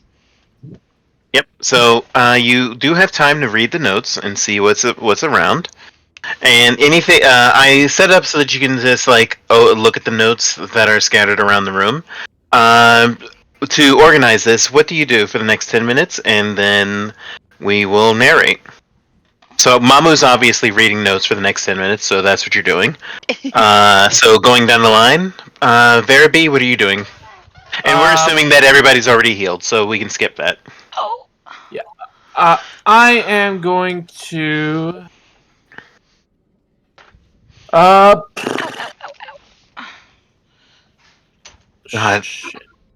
That clay construct was no joke. Yeah, she's going to actually just go over to the Rakshasa himself and just make sure that thing is damn dead. And it is not moving. Okay, and then if that's just that, then she's going to double check on the status. She's going to go focus on the body, just make sure that hasn't fallen into any issues. Okay, so I'll let you make a medicine check, so you can go ahead. Oh, yeah. Give me a second here. My screen is freaked out somehow. Medicine.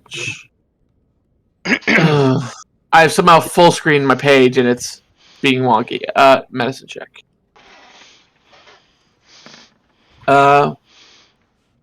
19?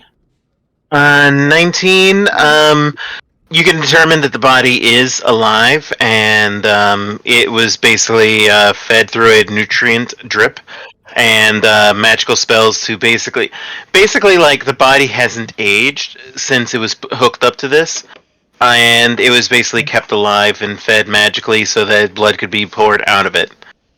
Okay, so it's in a usable state. Okay. Yeah, it is in a usable state. Beyond that, you have no further information. I need to spend some more time, basically. Or check out the notes that Mamu has access to. Sabbat, what are you doing for the next 10 minutes? I am going to go over everything that is up here. Mm-hmm. And basically find a way to put Mamu back. It turns out that there is a book up there that basically is a journal written by Sevati the Rakshasa. It details how he had come to discover this place because he overheard from the local Shawanti questions about who the aloof alchemist, where the aloof alchemist is gone. So he posed as a Shoanti to find out exactly where the lab was. He found it, and then he started kidnapping people to basically use his test experiments. And he was aware of a giant by the name of Jalwar, and he basically sold empowering alchemicals that could work on undead flesh in exchange, basically for magical protection to protect the lab. So that he could continue his experiments.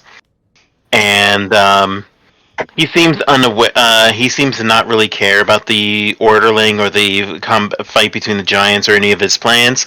He was just very curious about this experimentation, and he basically corrected Mamu's notes. So you now have the correct ritual that can be, or alchemical process, to transfer the bodies back correctly.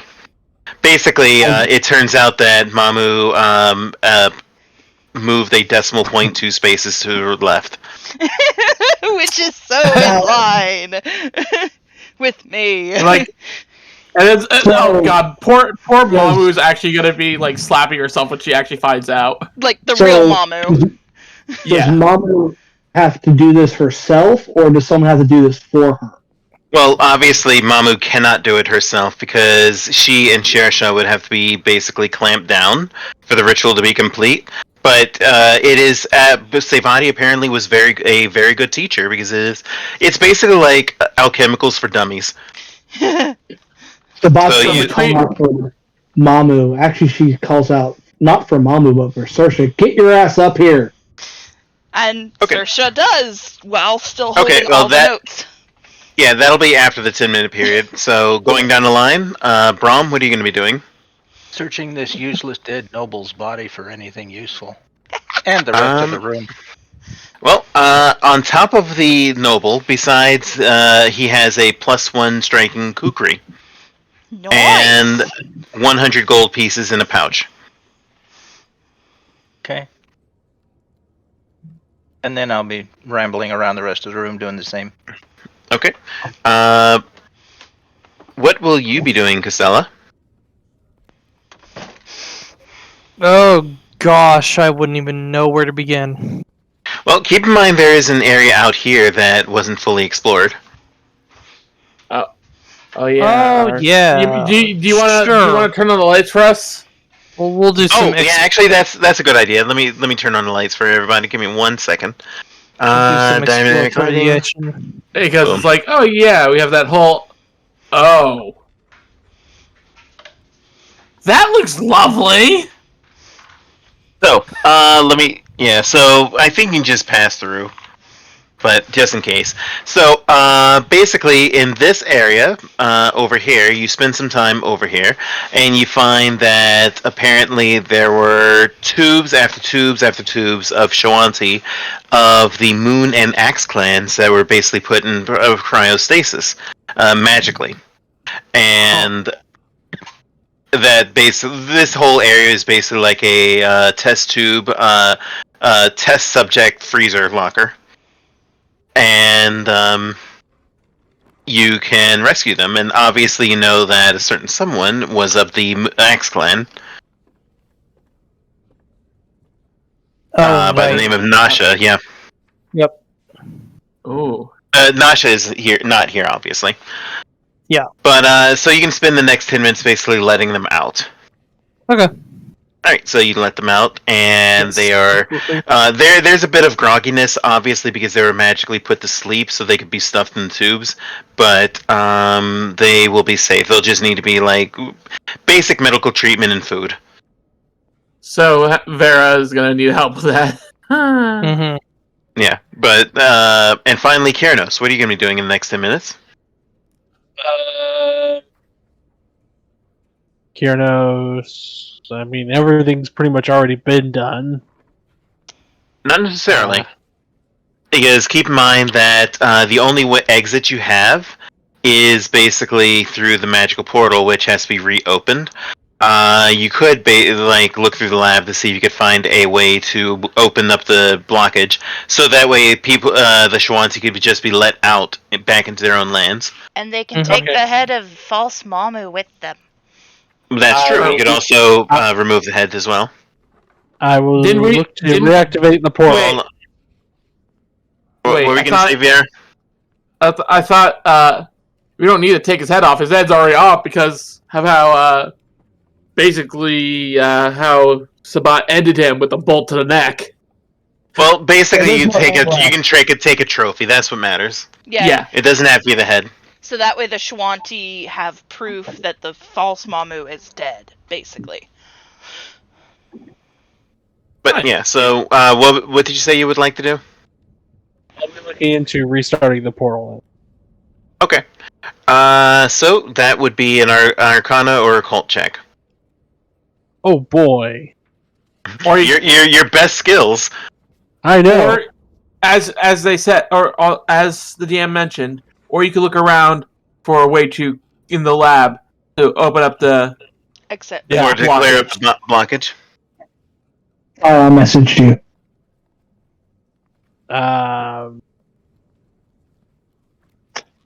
What blockage? this over here. Basically, Portal because remember no, remember we came in through the portal. The main door is blocked off by rubble.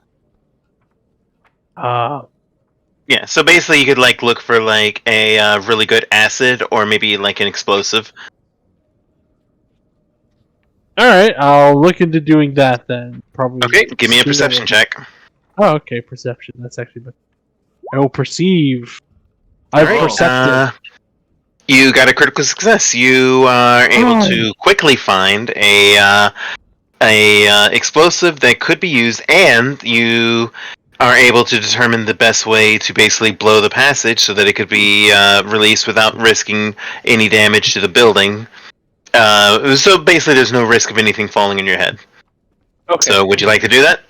Yeah, I'll do that. All right. So you spend the rest of your time Oh shit! Hold on, didn't mean to do that. So you do that, and the blockage is cleared, and the way out of the north exit to the Shwanti lands is secured. 10 minutes passed. Sabbat, I'm assuming you're going to talk to Mamu and Shersha and initiate the thing, right? Yes. Okay, so the two of you talk it over. And so Mamu, obviously you're not doing anything for the next 10 minutes because Sabbat's going to be working. Yep. The The only thing that she's going to do is she's going to take her gear off and lay it next to her proper body. So that way when the switch happens, all her gear's on her new body. Good point. Okay. And Sabbat is strapping her down. She gives Mamu a smirk. Don't get any ideas. She's going to laugh and be like, I won't. Uh-huh. All right. Vera is going to go and assist with checking over the people and making sure they're taken care of. okay, and I'm assuming that Costello is doing that as well, right? Moxie?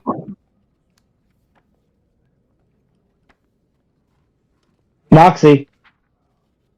Did we lose Moxie? Oh no.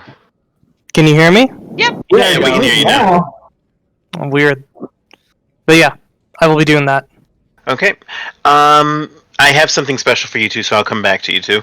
Brom and Kiernos, what are you two doing for the next 10 minutes while the ritual's happening and while wounds are being healed?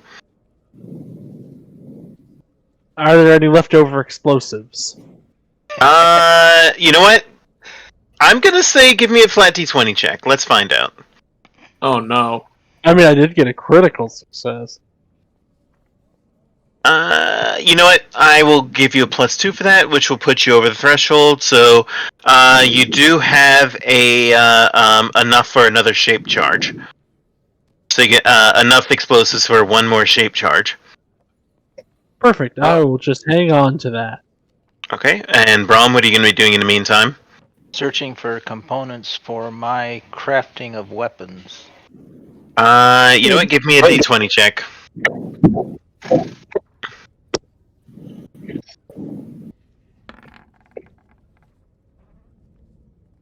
Okay. So you do find enough liquid silver that can be that can give any one weapon. Like obviously, you would need downtime to actually do it, but it can give any edged weapon the silvered quality. Permanently Alright. or one time? Permanently. Okay. He just needs 2 days to work on to work the metal, or to work the weapon. Yeah, Moxie, we're getting a little bit backfeed from you. Or Weird. no, is that winter? Or oh no, that's from winter. Okay. So Moxie and Vera, as you two were healing the Shawanti and they're coming out of their funk, they tell you stories in brief about how they were lured out with stories about how Mamu, the wicked Mamu, is doing terrible things and that they need help. Basically, various Shawanti. It's very clear that basically the Rakshasa uses shape-changing powers to basically fool them into following them into the dark, so it could capture them and then magically transport them here for experiments. And how sometimes they saw the Rakshasa pulling them out with charm spells and then like doing horrible experiments, basically creating monsters and undead abominations for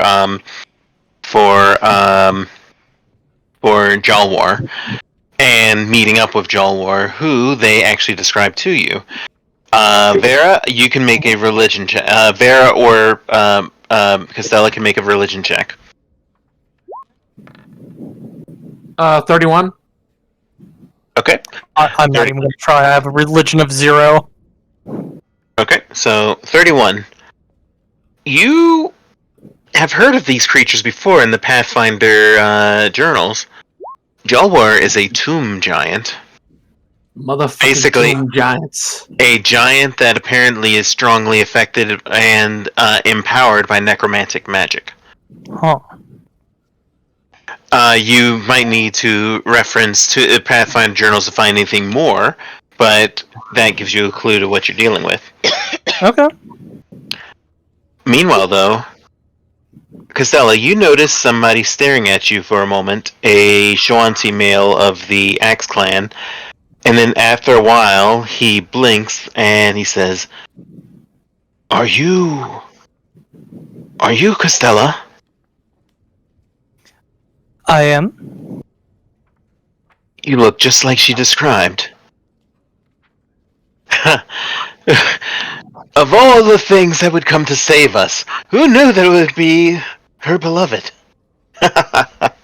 Oh, the gods! See, you have met her. I'm her brother! Oh. Like Costello goes in for like the warrior handshake where it's like hand on forearm shake, like just like very firm. Yeah, and he does that too, but then he complains about like a bruise on his arm. He says, "Oh, that's okay. That's okay. I'm still sore. But in either case, oh, it seems that you're even better than what she said. I couldn't believe it because she said that she said the one that she loved would be able to move mountains and do great deeds, and would someday come to save me just to show me up." So it seems when I find her, I owe her 3 cow. Damn it. Well, my journeys are a little bit too hectic to be taking care of livestock, but I'm sure you can find a equivalent way to repay me. You know... The value of 3 cow is pretty good for a... You know, I actually do. And with that, he says, I just need you to turn around, because you don't want to see this. Yeah, Costello will turn around for the sake of decency. And you hear a hacking, wheezing, and a vomiting sound, and then you hear a magical effect. And he says, "Okay, you can look now. I've cast a cleansing spell, so it's clean." Vera didn't get that, so she just saw him just do that, like, and she's just like, "Well, that's a thing. I mean, it's no worse than what my cousins do." It was the only way that I could hide this, but here, And he offers you a stone that glows with power. Okay, yeah. Costello is like not grossed out whatsoever. She's like very much has dealt with situations like this in the past where it's like, no, if you need to smuggle something, you kind of do whatever the fuck you need to. Yep. Exactly. And he explains that basically it is a sending stone that he was given by her to basically tell her when he was proven wrong. But he says, just do me a favor, wait until I'm very far away. The last thing I need is her to brag about being told so. I will at least tell Natsha that you are very much safe. Yeah. And the name is Akindi, by the way. And I'll type that in. Okay, thank you. Akindi's nuts. Cobb. Alright, and so with that, at the end of the ritual, actually, Sabbat, would you like to describe what happens? Because basically think of like a Frankenstein ritual that transfers the bodies and puts them in the correct forms. Yeah, it's basically just an alchemical transfer of essence. When Saoirse gets up, and she starts to get up off the table, Sabbat holds her down in a sitting position. Does Mamu look confused? Mamu does, but Saoirse's kind of... Saoirse. Yeah, Saoirse's going to tilt her head a little bit, kind of like, what? Sabbat reaches into a pouch, pulls out something, and drops to one knee in front of Saoirse. Uh-oh. Oh! And in her hand is a very elegant-looking ring. Oh! Oh no. Yes, because it's cursed! No, I'm just kidding.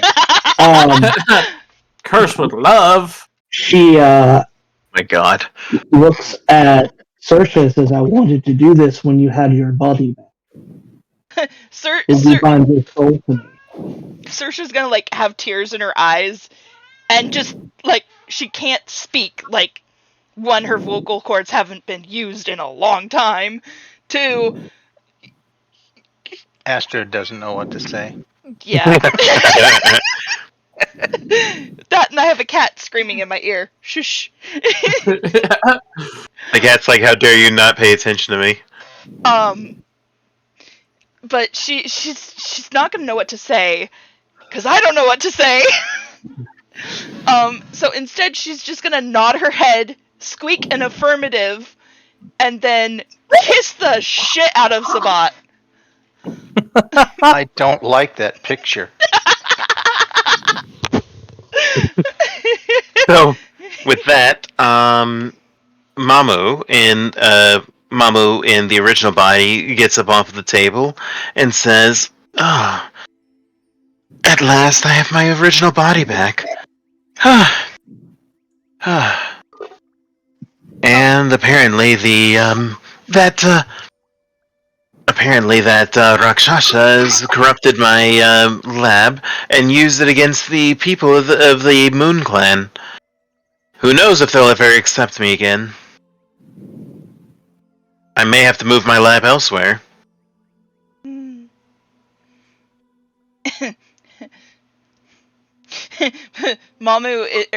Saoirse is going to nod her head, croak out, I think that's a good idea. I suppose. I'll get the essentials and then I will leave with you. They may wish to burn this place down. It's not my business after what he's done. But thank you, all of you, for bringing me back to my body. And by the way, at that point, the boots that Mamu was wearing slip right off. And by that I mean they vanish and they reappear on Saoirse's body. It seems that the relic has chosen the soul of its owner, not the flesh. And because the boot. Sorry.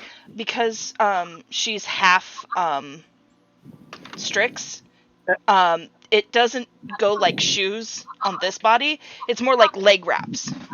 Yes. It reforms itself to look like leg wraps, and obviously, since you have solved the best ending of your relic, you can choose your next power. It has now gained a major power. Yay! I'll do that later. Yeah, you can do that later. But in either You case, get to change your icon. Yeah. Yep, we've already set that up. So, It's fun. Well, I mean your other icon, your bottom icon. Bottom icon? the one that Oh, right. yeah, we can do that later. Did I select the right one? No. Nope. Here, let me go ahead and I'm gonna take the Yeah, the There you go. construct body is kind of now just laying there because there's no soul. There's nothing in there. Yeah. It is now back into a plushie form, so you now have a little cat plushie. She might keep that as a, I remember this. And That'll never happen again. so, with that, well, not quite. A mile of a settlement. So here's the question. You do have the Shawanti that have been healed, and Kiranos has cleared the way so they can leave. The Shawanti look back at the group and says, I gather, Akindi says, well, I gather that a lot of you have someplace to be, other things that need doing. I guess I can tell when people have important business to attend to, but, do you wish to come with us? We could have a feast when we rejoin our brothers and sisters in the my cousins and their brothers and sisters in the Moon Clan. The Axe Clan is very far away, but I'll make my way there eventually. Make him away. We have business to the south that we need to take care of. Very well. Then I won't hold you up, but if your travels ever take you to the Axe Clan lands to the west, please make your way there and ask for us. As for Kendi, and looking at Costello when he says this, just don't tell Nasha that you had to bail me out. I'd like to retain some level of pride. And he's saying this obviously not being serious about it. I will do my best to put you in the best light possible. Don't lie. I mean, look, this is a story worth telling. But in either case, look, she has ways of finding out if I'm telling the truth or not. Her powers, right? I pray that they're working out for her, because she was worried about that. She didn't want to. Yeah, well, you know her better than I do at this point. In either case, I'll lead my brothers and sisters and cousins to the nearest village, and we'll be on our way.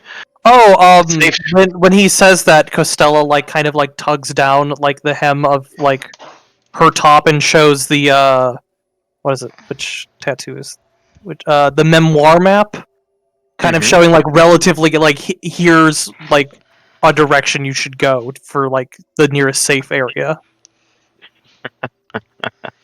Flash of titties for social directions. So, I see. Well, thank you. That actually does help quite a lot. Thanks to your healer there, looking at the goblin, looking at Vera B, I will make it just fine. Be well. Vera smiles.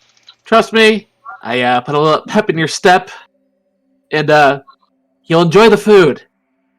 Compliments of the Pathfinder Society. They got some really good rations. I'm sure they do, but in either case, safe travels to you. And with that, if I must rescue you again, then I will definitely not be. I will be coming a little bit more forthwith with the details of the rescue. Oh, please no! Spare me. And with that, come on, everyone, let's go. We have not so bad a journey thanks to that map. And with that, he just shrugs and leads the group out. The party is left alone. And you have Abadar's wondrous carriage, and this shack does not count as a settlement. Would you care to activate it? Choo-choo, motherfucker. Let's get moving. So, you activate the carriage. The third time, are we within a mile of a settlement? No. We're... Okay, I'm sorry. Wonderful. I didn't hear that question. It's okay. Okay. Are we going to destroy this place? I mean, it's up to you. Because we can just, activate it in here. You could. Yeah, let's do that. Saoirse's gonna look at Mamu and go, well, gather up what you need. We're below in this town. Vera definitely double checks and make sure to grab the notes about the boneyard. Saoirse's got the notes about her blood. Oh yeah, that was the other one's about Jalwarn S. Yep. Which is more facts about if Sabian. So that is incriminating evidence against Sabian. It's true.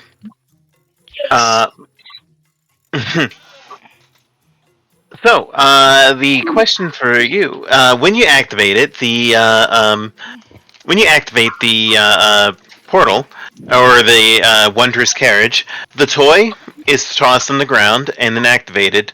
It stands quiet, and after a moment, the toy expands and expands and expands, crashing through the walls with a big thunk.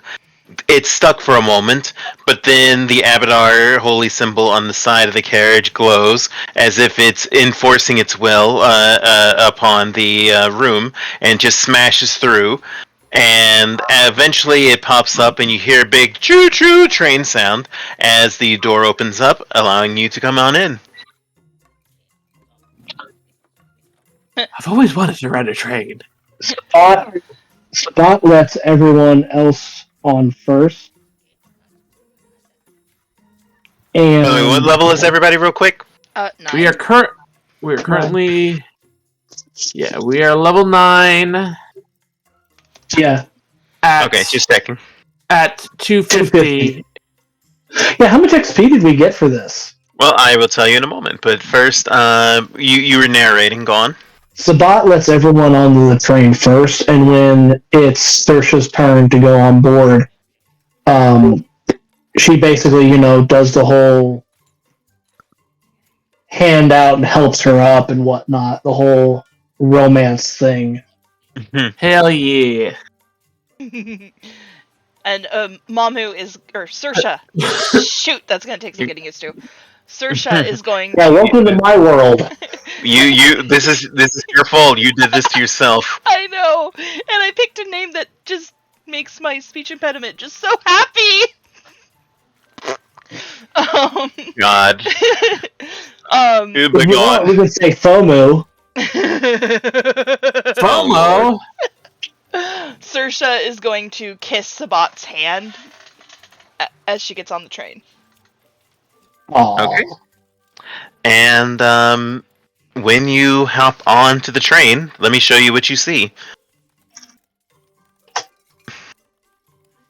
I was about to say, are you asking me? Oh, that's what you see. Like the front of the train, the coal car, which basically is just because Abadar decided that every train must have a coal car, even though it doesn't need it, so it's actually empty. And a living area space, and it's basically set up that simple food is transported to guests that are sitting here when they're hungry, and sleeping quarters.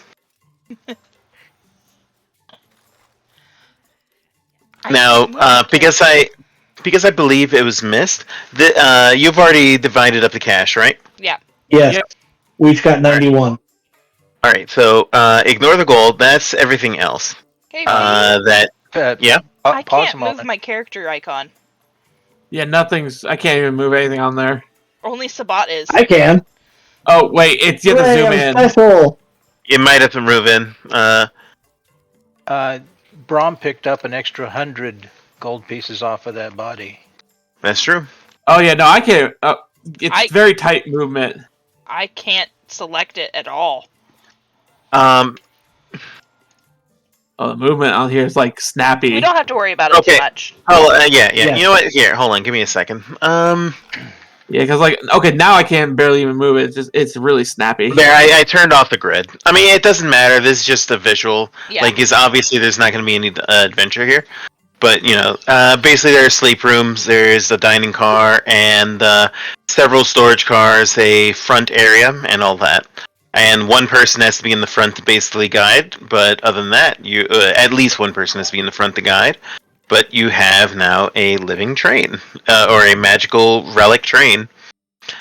And I don't have the theme song of the Magic School Bus running through my head. God, no, please. But I guess you want to see. I guess you guys want to see what it looks like on the map, huh? Yeah. Yeah. I actually have been waiting for this for like a while. So let me just show you the train token. Boom. Yeah. And whoa, we're all the way up there. Yeah, you turn. It turns out that you went some distance. We have a problem. Remember, we move 4 squares a day. Hex grids a day? 3, Yes. 4. Yep. Oh. Yeah, or hex grids. 1, 2, 3, 1, 2. 4. Yeah.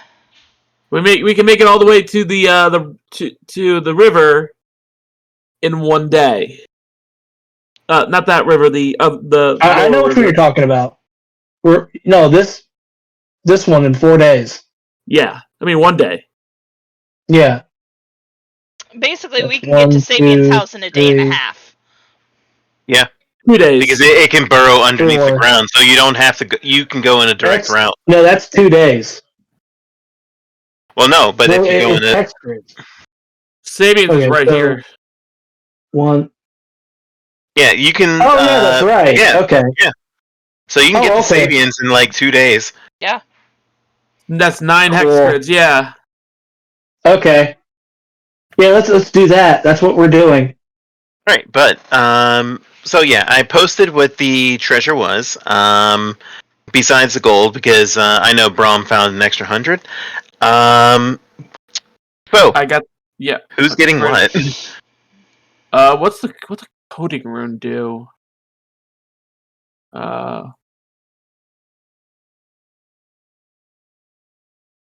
So, when etched this rune, it has to be put onto a weapon, but the rune creates an extra dimensional space that links the weapon that wields it. The space can hold up to 1 bulk, but it can contain only poisons, oils, or magical oils that can be applied to the weapon. Basically, like you attach to a weapon and it creates a magical space that can be used to store poisons or oils that can be applied to the weapon.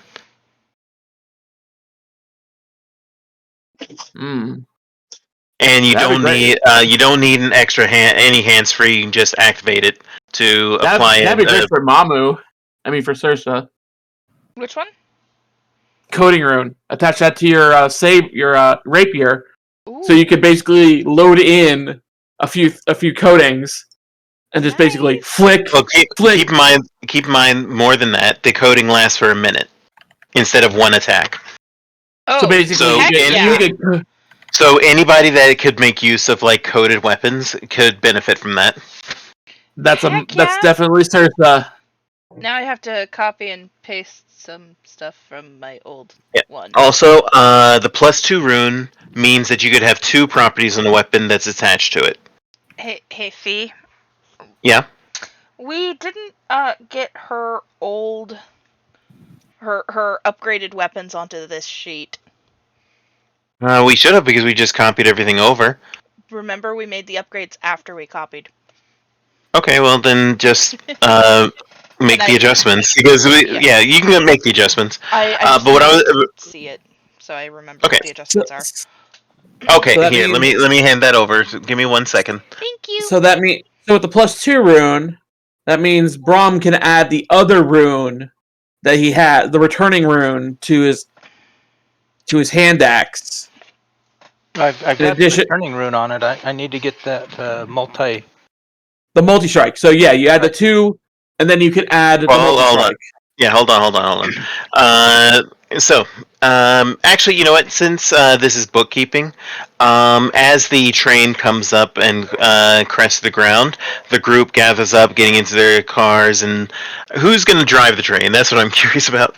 Vera. All right, Vera has volunteered to be the conductor, and the group prepares to continue on your journey. Yep. So, with that said, and as far as XP, the party has earned 300 XP. That puts us at 550. 550. Level up. Not quite. You're getting closer. You're halfway there. Halfway there. Whoa. So here, let me explain the runes because so the +2 rune basically means you can have 2 properties on. It also means that specific weapon rolls a +2 to attack. Here's the one that I think everybody's going to be fighting over. Striking Greater. What that means is that you roll 3 damage dice instead of 1 or 2. I want that on my club. I would like that. I think a lot of you would like that. All right. Just as a thought process here. Taking the Striking Greater rune, I would like the +2 rune. Yeah. For my whip. It's all up to you guys. I mean, so what other runes do we have on hand is the question. Here's my... Do we have extra runes? I know Brom had a rune. I have a rune left over. No, you also have the... I have a fanged rune. I have a crushing rune. And I have silencer.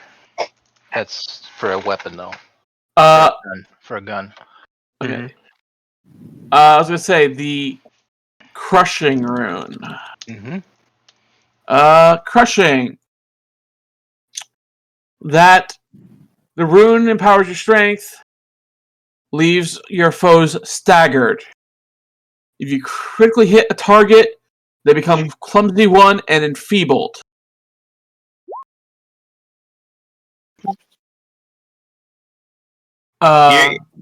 Real quick, here's something that I think that Stella's going to want. Are you ready? Yes. It's the Jade Bauble. Because it is a talisman that is consumable. And when you... Yeah, it is a consumable. When you activate the bauble, it magically draws the attention of foes. Until the start of your next turn, enemies within the reach of the weapon is affixed to are flat-footed. Incredible. Yeah, and that's within reach. So that's very good for Stella. Here, I'm gonna drop that link in the chat here and in Discord. For that. Which room did he say he have? He said he had the crushing. I've got fanged, crushing, authorized, but I used my returning, so... You have your returning on one of your hatchets. Right. Yeah. I just have my potency one on a weapon also. Yeah. I just have striking and ashen, so... Yeah, you're good. A basic strike. Yeah. Oh, wait a minute. Didn't I put authorized rune on one of Sabbat's weapons? It was my short sword. Yeah. So anybody who uses it, it just kind of lacerates their hand. Yeah. Yeah, unless it's Sabbat, yeah. So I don't have that one anymore. All right, so yeah, I mean, like I kind of figured that that would lead to some discussion, but obviously you could always go back to town and like purchase another greater striking rune or +2 rune. Okay. Or find the recipe for Brom and let him craft it. Oh yeah, especially since we have to go look for Sandra. That's our next goal. Chandra. But yes. After we deal with... Correct me if I'm wrong, but if I have the recipe for the rune, then you can craft it. I can craft it as many times as I want. You have to spend half the gold cost in materials. Oh, okay. But basically, it's cheaper to craft it. You just need time. So, do you want to spend time or do you want to spend money? Basically, that's the question. Well, I'm a craftsman. I'll spend the time. Of course, day in, day out. You should see my garage. Oh yeah, Piled high with hardwood. Yeah. But yeah, we heard about the reservations. Yeah, I kind of figured. That you guys would really like the carriage because that, you have a train that can burrow through the earth. I realized Shovel Knight. It's our very own night bus. Really? But no one? I'm laughing. Yeah. I don't know what that is. So. Anyway, so. Anyway, go ahead. Yeah, so who's getting what? That's the question. Because I know there's stuff that could like all of the melee people could use the +2 and the greater striking. So that's up to you. So I took I'll the coding. pass on it, to be honest. Yeah, I was gonna say you take the coding. I'll pass on it because again, the only weapon I would put it on is my whip, and I don't use it that often. Yeah, since you're more of a spellcaster, so you don't need it. It's a nice to have. So yeah. I honestly think either Braum or Moxie would be the most, just as pure numbers go, because especially with Moxie's combination, knock them down, hit them while they're down. I gotta tell you, and then Braum's just straight out flat 20 on top of it, flat 10 on top of everything. I gotta tell you, you know what? Like, I didn't realize how disgusting Kyros's punches were gonna be until I was sitting there rolling like Fortitude and Will. It's like, oh no, they failed. He's gonna have to spend. So that leaves just me and Moxie, right? It's up to y'all. It's up to y'all. I'm not voting in because obviously. No. I was going to ask Moxie which they would prefer. I mean, me. Well, I've got a +1 on my axe already, and I get a great benefit with the ogre hook already. Do either one of you want one of those runes?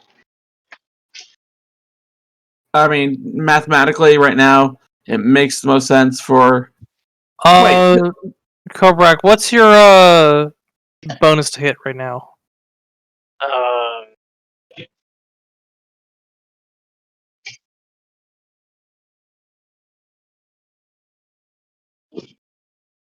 Does your weapon say? You have a +18. Okay, so we both have +18. Oh, there it is. Yeah. Okay. So it could really just go to either one of us. Well, I've got. It would turn into a +19. But the important thing is that besides the +19, it would also allow you to put 2 properties on said weapon. The action hand wraps already have 1. Does Desna's have anything at the moment? I mean, it has a +1 striking. So if we add, right, so well, that's a fundamental rune. Yep. Well, yeah. Right. No, so you'd be just straight up upgrading the striking from a +1 to a +2. Well, the +2 is a fundamental, and the greater striking is fundamental. Both can be applied to the same weapon. So that'd be a +3 then? No. You can't do +2 and a +1 rune. You have to. It's whichever one is greater, and the other one would be removed. Right. Okay. Yeah. So basically, the question is, who wants an extra 2-hit bonus? Honestly, I think Moxie would get the most out of it because of the setup potential. Yeah, I think so too. Because is it really good her, Yeah, sure. Because think about this: Moxie gets more hits in, that knocks the enemies down. Yeah. That means, and you two guys get advantage on top of that. Right. knock them down, we pound them flat. Exactly. Then who gets the greater striking? That would basically instead of rolling two. That's the one we were talking about, right? That was the greater No. striking. Okay, pause. I'm going to try to help out. So right now we're first talking about the 2-hit bonus, which is the +2. Okay. Everybody in the party, every melee character has a +1. Yep. So the question is, who wants to get a +2 instead of the +1? Who wants to hit more often, slightly more often? Who gets more swings in? Already? I do. I think I get you should have it. Yeah, okay, in that case, that makes sense then, because if he hits more, that means he stuns more. Right. Okay, so I'm going to say the +2 should... so is everybody good with that? The +2 going to Kyrinos? Yep. Okay. That makes sense to me. Now, here's the greater striking. Basically, right now, all the melee characters have a striking, which means you're rolling 2 damage dice instead of 1. Greater striking means you're rolling 3 damage dice instead of 2. So who wants to do more damage per hit? Brom in that case. Definitely Brom. So is everybody good with that? Yeah. Yeah. Moxie? Yeah, sure. Okay. So then that'll go to Brom. So Brom, you can you're going to remove the striking from one of your weapons. You can choose which. Probably the ogre hook. Let's be real. And let's be real. It's great. I object. We should honestly start calling Brom Maui as much as he wields that hook. He's mini Maui. By the way, I picked my relic power.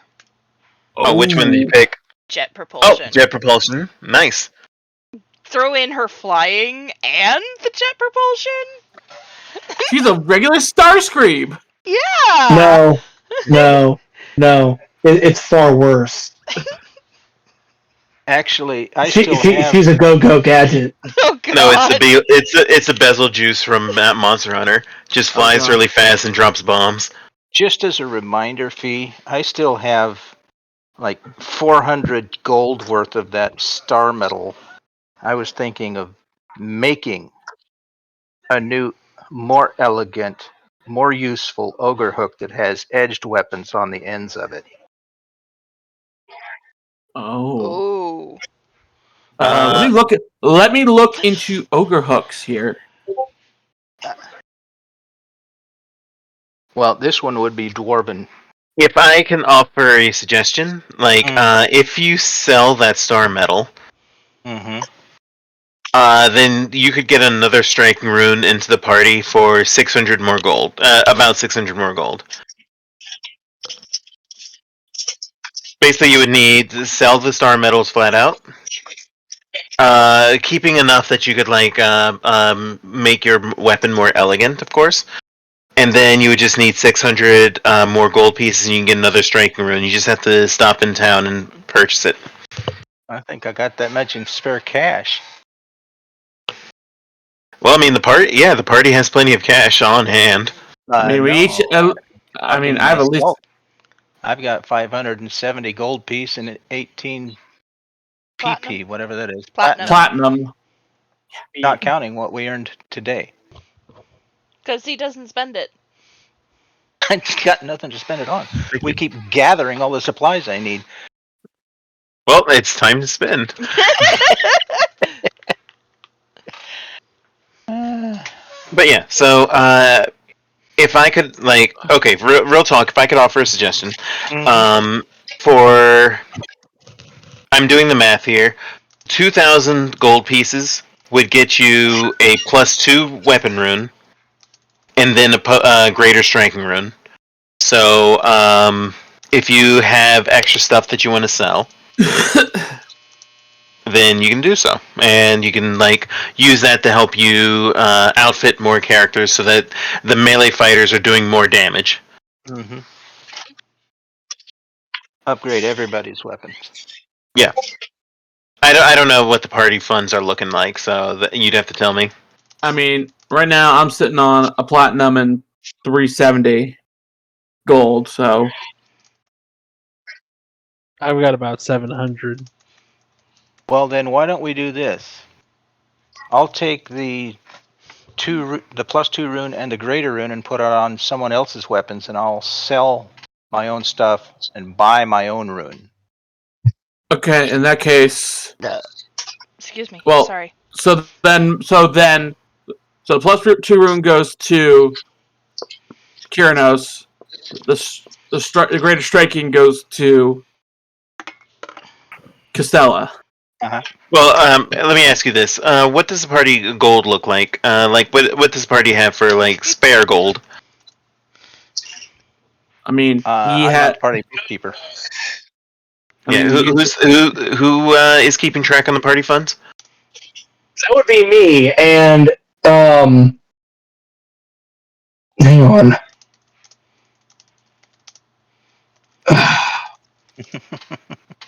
No, you don't understand. The party gold isn't a lot because it's whatever was extra. I've been paying for the party out of my own pocket. Right. The fact that he has 8. How many platinum do you have again? 18. I have 157 gold pieces left after I bought the ring. Yeah, so the fact that he has 18 platinum, that's 180 gold. 180 gold. Yeah, because it's 10 for every increment you go. Yep. Versus the 100 that is normal in most other games. So I'm which is weird. I'm sitting on 750 gold in my pocket. Yeah, not counting the stuff we earned tonight.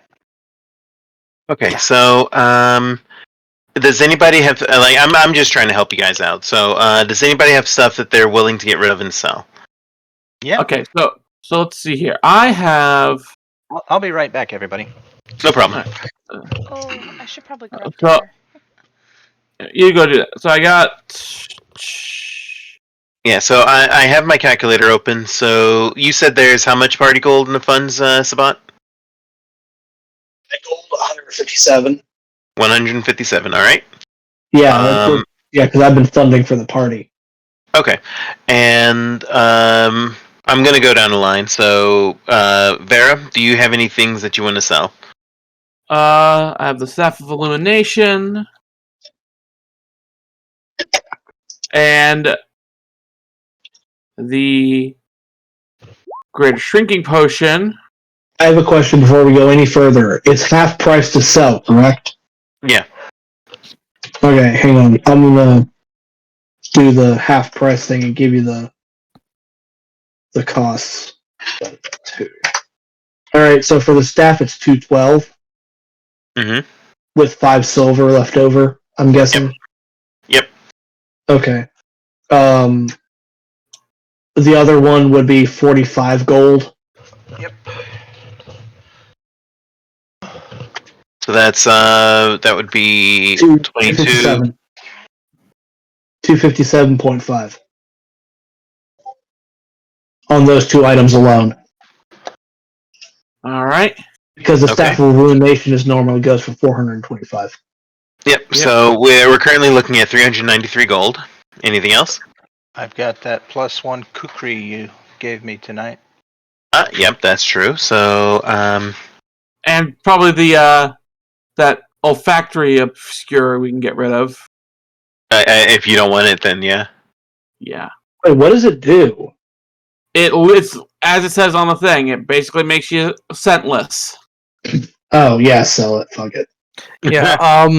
I mean, I don't have a use for that because, I would probably be the only one that does it because, hey, then someone can't find me, by scent. But I already have full senses, which means that I count as being prepared against every type of sense there possibly is. Yeah.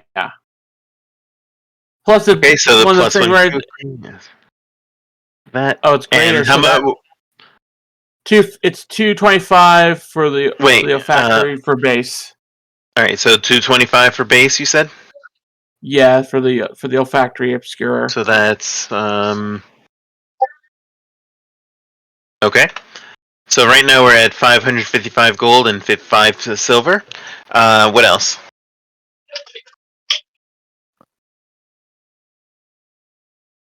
Is there anything else that you want to sell, Vera?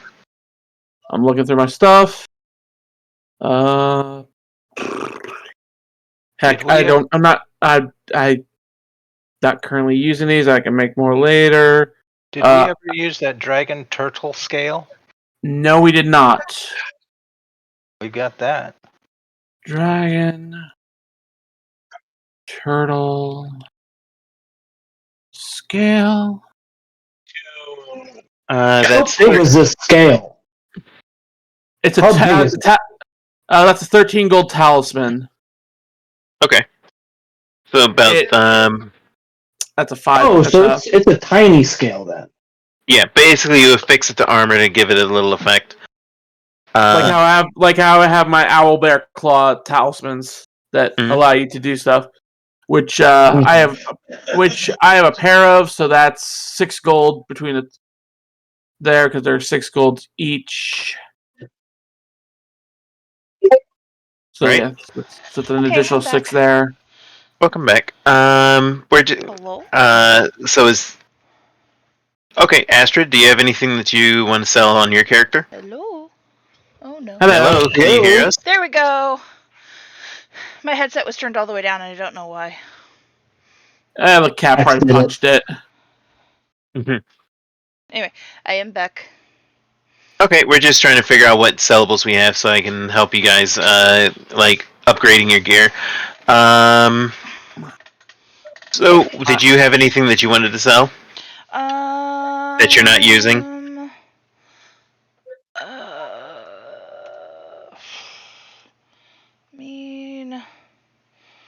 I've got 17 amethysts.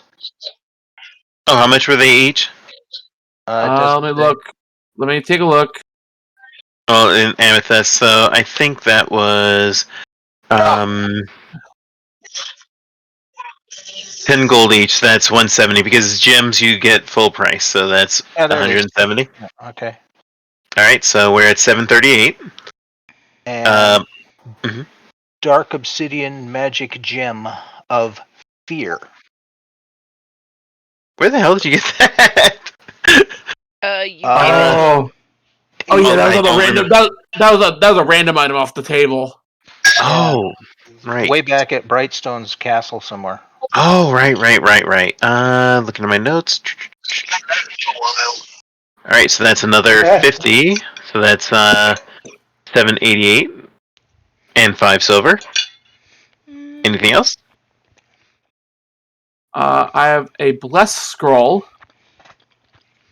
Are you not going to use it ever? Not that I can think of. I mean, I can basically do that. Okay. In that case, that would be level 1 spell is not much. So that's an extra 2 gold. Yeah, every little bit counts. All right. I just posted something that I'm never gonna use. Oh yeah, smoke sticks. How many did you have? I think we had like 5 of those. Yeah. So that's let's see. You said how many? 5 of them. Times 5. That's 5.3 right there. Well, so that's actually for 5 of them. I'm sorry. 26.5 times 5. 132 and a half. Yep. So now we're up to 923 gold. And obviously erase anything that you're selling. Yeah. I don't have anything to sell because I don't keep anything. And I've not used this at all. Is that a permanent one or one that's alchemical? It's an that alchemical? You made? You gave No, I mean what I'm. Okay, so that's one you found, not one that you created, basically. Yep. I haven't used this item in like the last 6 episodes, and that is my shield. I mean, we can sell. Oh, wow! So I have not used it. Okay, that so overhook gets in the way because I have to use both hands. Oh yeah, that's true. What kind of shield was it? It's the sword hooking shield. D2E sword hook. Well, that's a big baby. Oh, the sword stealer. Yes. Sword stealer. That's. Oh, just 3 gold. So +3. But Mamu's greater smoke stick is actually very valuable, apparently. So is the greater or the bomber's eye. The bomber's eye is like 700 gold pieces. That's 350 added the total. Yeah, 350. Yeah. Okay. So what's the total up to so far? 1,276. 1,000 276. plus the 157 I have. Hang on. Yeah, here, I'll just put it in the chat there. Okay. Moxie, do you have anything, does Castella have anything that she wants to get rid of? Sadly, not really, because, like... She travels light? Yeah, like, I can't sell my tattoos. I don't want to sell Goggles of Night because, those are fun. It's not your tattoos, you just wouldn't enjoy the experience. well, then just, like, don't want to sell Goggles of Night because, night vision... It's super useful. Yeah, dark vision is going to be very useful. Already sold my buckle armor. Because you upgraded. Okay. What about you, Kiranos? All that stuff. And then everything else is like healing potions and shit that I want. Okay. Yeah, I have really nothing either. And so, Grumpy, you don't have anything else, right? Not in any of my notes. Nope. Okay, so I've used it all. that actually helps a lot. So that's going to put us to 1,276. And so looking at the runes, because I know the runes are what everyone wants, so or what the melee people want. So and striking runes B2E. All right, let me open up another calculator. So that Calculadora. 5 plus.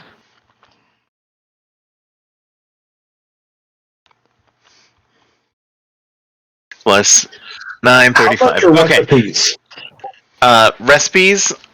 Oh, that's true too. So P2E recipes. Crafting. You gotta do cooking by the book.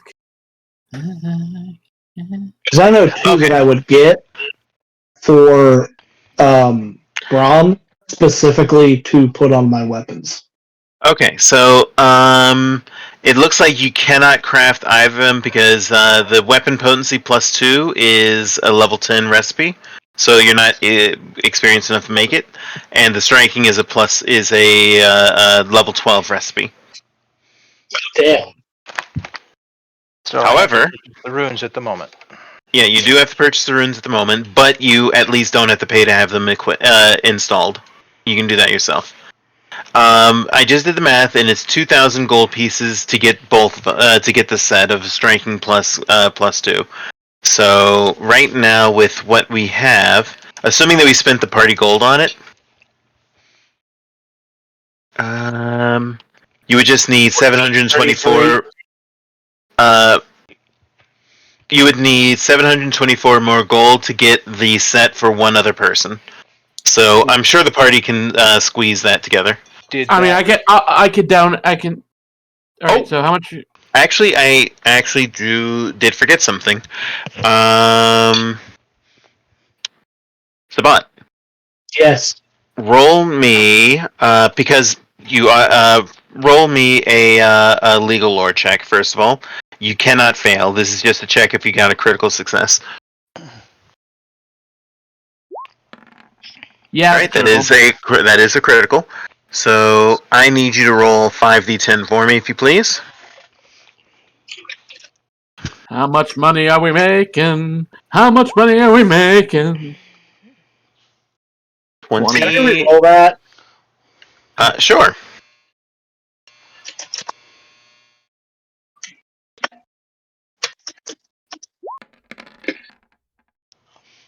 There we go. There we go. That's right, better. So that's 28 times that. Alright, so when you're in town, I forgot to tell you this last time. So when you're in town, your entourage basically paid you what your patrons have earned, and that's an additional 140 gold pieces. So you only need 584 more gold to get the set for one other character. You said I got 140? Yes. Did you count my gold out of my wallet? No, I'm only looking at the party fund. Okay. Since that's the bot's money, I'm not going to add that to the total. The party, if you're only talking about the party fund, if you use everything in the party fund, the party needs 724 more gold to get the set of runes for one other character. So, okay. I'm gonna deduct that. Hang on. So 1433. What I'm gonna do is I'm going on my spell book. I'm going to also keep the purse. I'm adding 200 to that pool. Hang on. We're at 1433. That is 140. Wait. Plus 100. No. Okay. 43 minus 157. Okay, that's 1276. Plus 200, you said? Yeah. And then 100 from Mamu. From Saoirse. Okay, so the party fund is currently at 1,576. 1,576, you said? Yes. I'll fill in the rest. Because I am pulling my money out of it. That way I can keep it separate. Okay, gotcha. Alright, so if that's the case, then that means the party needs 424 more gold in order to purchase a set for one other character. So, I'll put that in for my own rune. Okay. 570 minus 424, you said? That's correct, yeah. So who's getting those runes? Okay, we have two sets of the runes basically right now. I thought we divvied them out already. Well, yeah, there was some question about refiguring what it was, since we have 2 +2 runes now and 2 greater striking runes now, and the party fund is wiped out. Okay, so it's down to 0. Yeah. Okay. If I had to start your book over. Prioritize for myself, I would rather have the ability to hit more often, because since I can add a status effect effectively on every attack, that would work very well. So that's the +2. +2. Mm-hmm. That's one of them anyway. So okay, you're good. How many of each do we have now? We have so you have 2 of each right now. So one person could get both, and the other 2 people could get one of the other. Okay. If we want to do it that way. So I guess Braun should get one of each, and then Keranos gets one, and Moxie gets the other one. So Keranos gets the striking. Not the striking. The greater striking. Which one? Wait, the +2 one? No, you're getting the greater striking. Basically, you're getting the damage rather than the hit. Yeah. That's what they're recommended.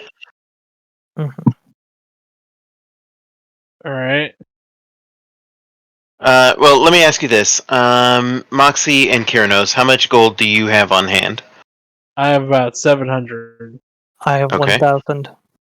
Okay, well, Moxie, if you get the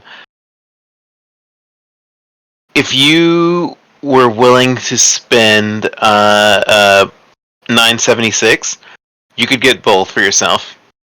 Yeah, that's true. It's up to you, though. Because then you could hit more often, and then when you hit like a truck. Yeah, that is true.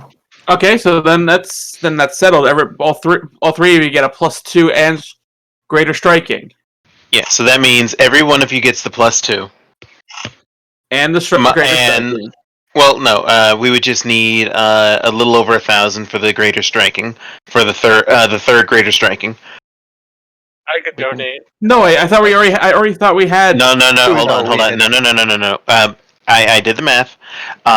Basically, right now we have one greater striking and one +2, so that's covered for one for Brom. We earned for one of you. Brom is using the party fund and his gold to get one of each for himself. So that's done. So we just need a plus. Castella can pay for the +2 on her own. So we just need a little over 1,000 to get the last greater striking. So who would like to donate to that? I sure shit can't. I have 700. I'm confused. I thought we already bought the second set. Yeah. Yeah, we're trying to get the third set. Yeah. Okay. So we are currently short one greater striking room. Yes. Okay. I can go down another Keranos. For Keranos, correct? Okay. Yeah. No, for Moxie, because Keranos would get the second set. Okay. So we just need the other one for Moxie then. Got it. Correct. Right. Yeah. Okay. All right. So I can go down another 100. Okay, so that's 100. Keranos, how much are you willing to donate? How much is needed? 1,000.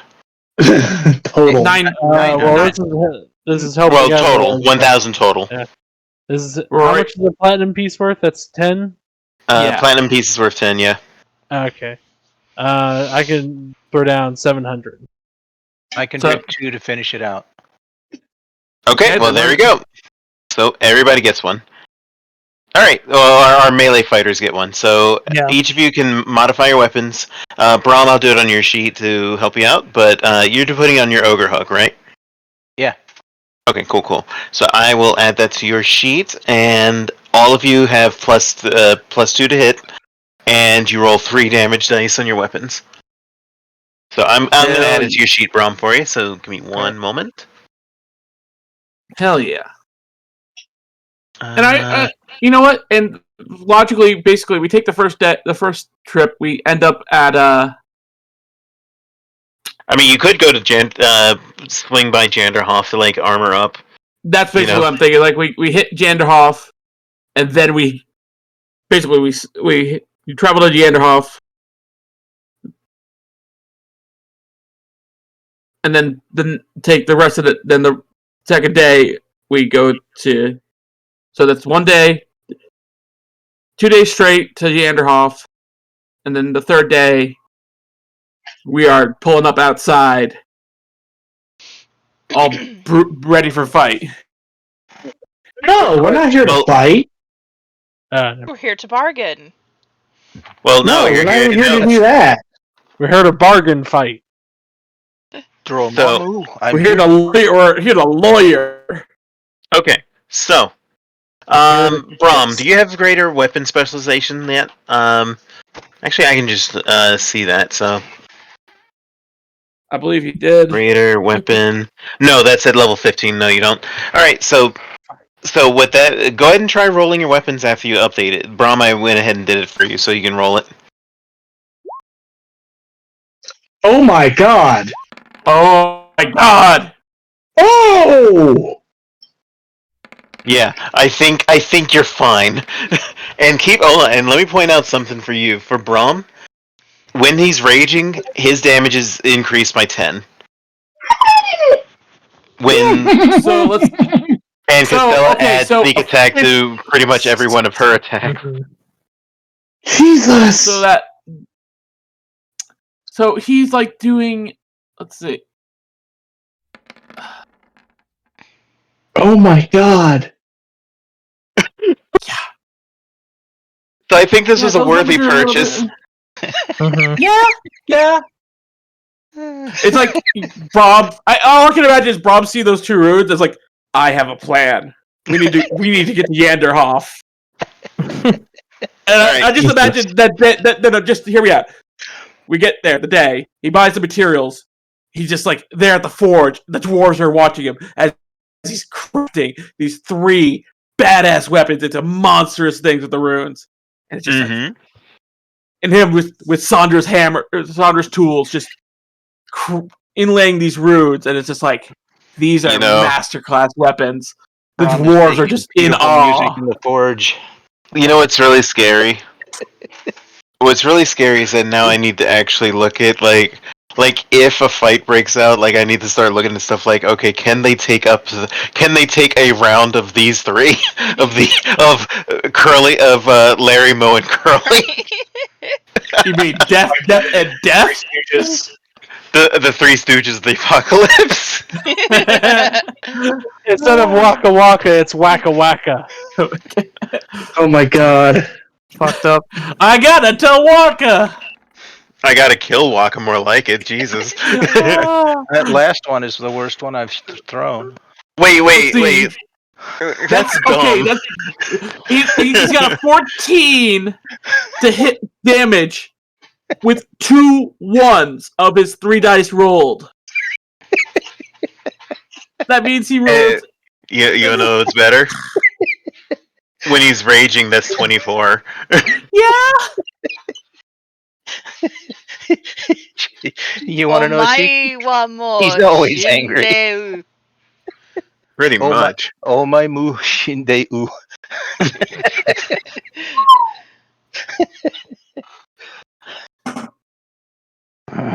Toast. Oh man. We're leaving off with us pulling up outside of Lord Sabian's estate. Yeah? Yes. Yeah, so basically you spend about 5 days to basically go to town and then give Brom time to craft. And then you can show up outside of the estate. We are refreshed. We are ready. We have plans. Yep. You do need to rename. I'm going to select my spells. Yeah. All I can say is, I'm still proud that this little fucker is gonna hurt like a mother trucker. God, that Moonlight Ray is gonna be disgusting. Like, especially against Tabian's minions. If it comes to blows, because if it comes to blows, then it's gonna be painful. Oh yeah. Oh wait, I do this first. And you know what sucks? Let me tell you what really sucks. Costello's too good at intimidation, and why is that a problem? Yeah. I'll tell you. Because half of Sabian's minions are intelligent undead, which means they can actually be made afraid, and that sucks. Oh, yeah. Trust me, I have a very fun idea for when. Surrender, right? No, I have a very fun plan for when I go and save Grandmother Marussia. Alright, well, I should probably end the stream. Oh, I'm surprised you kept it going while we were doing that. Everyone kept talking, so I couldn't, do my outro. Okay, everybody pause. Go ahead. Alright. Have a wonderful evening, everyone. And we'll see you next time. Bye. Bye. Bye.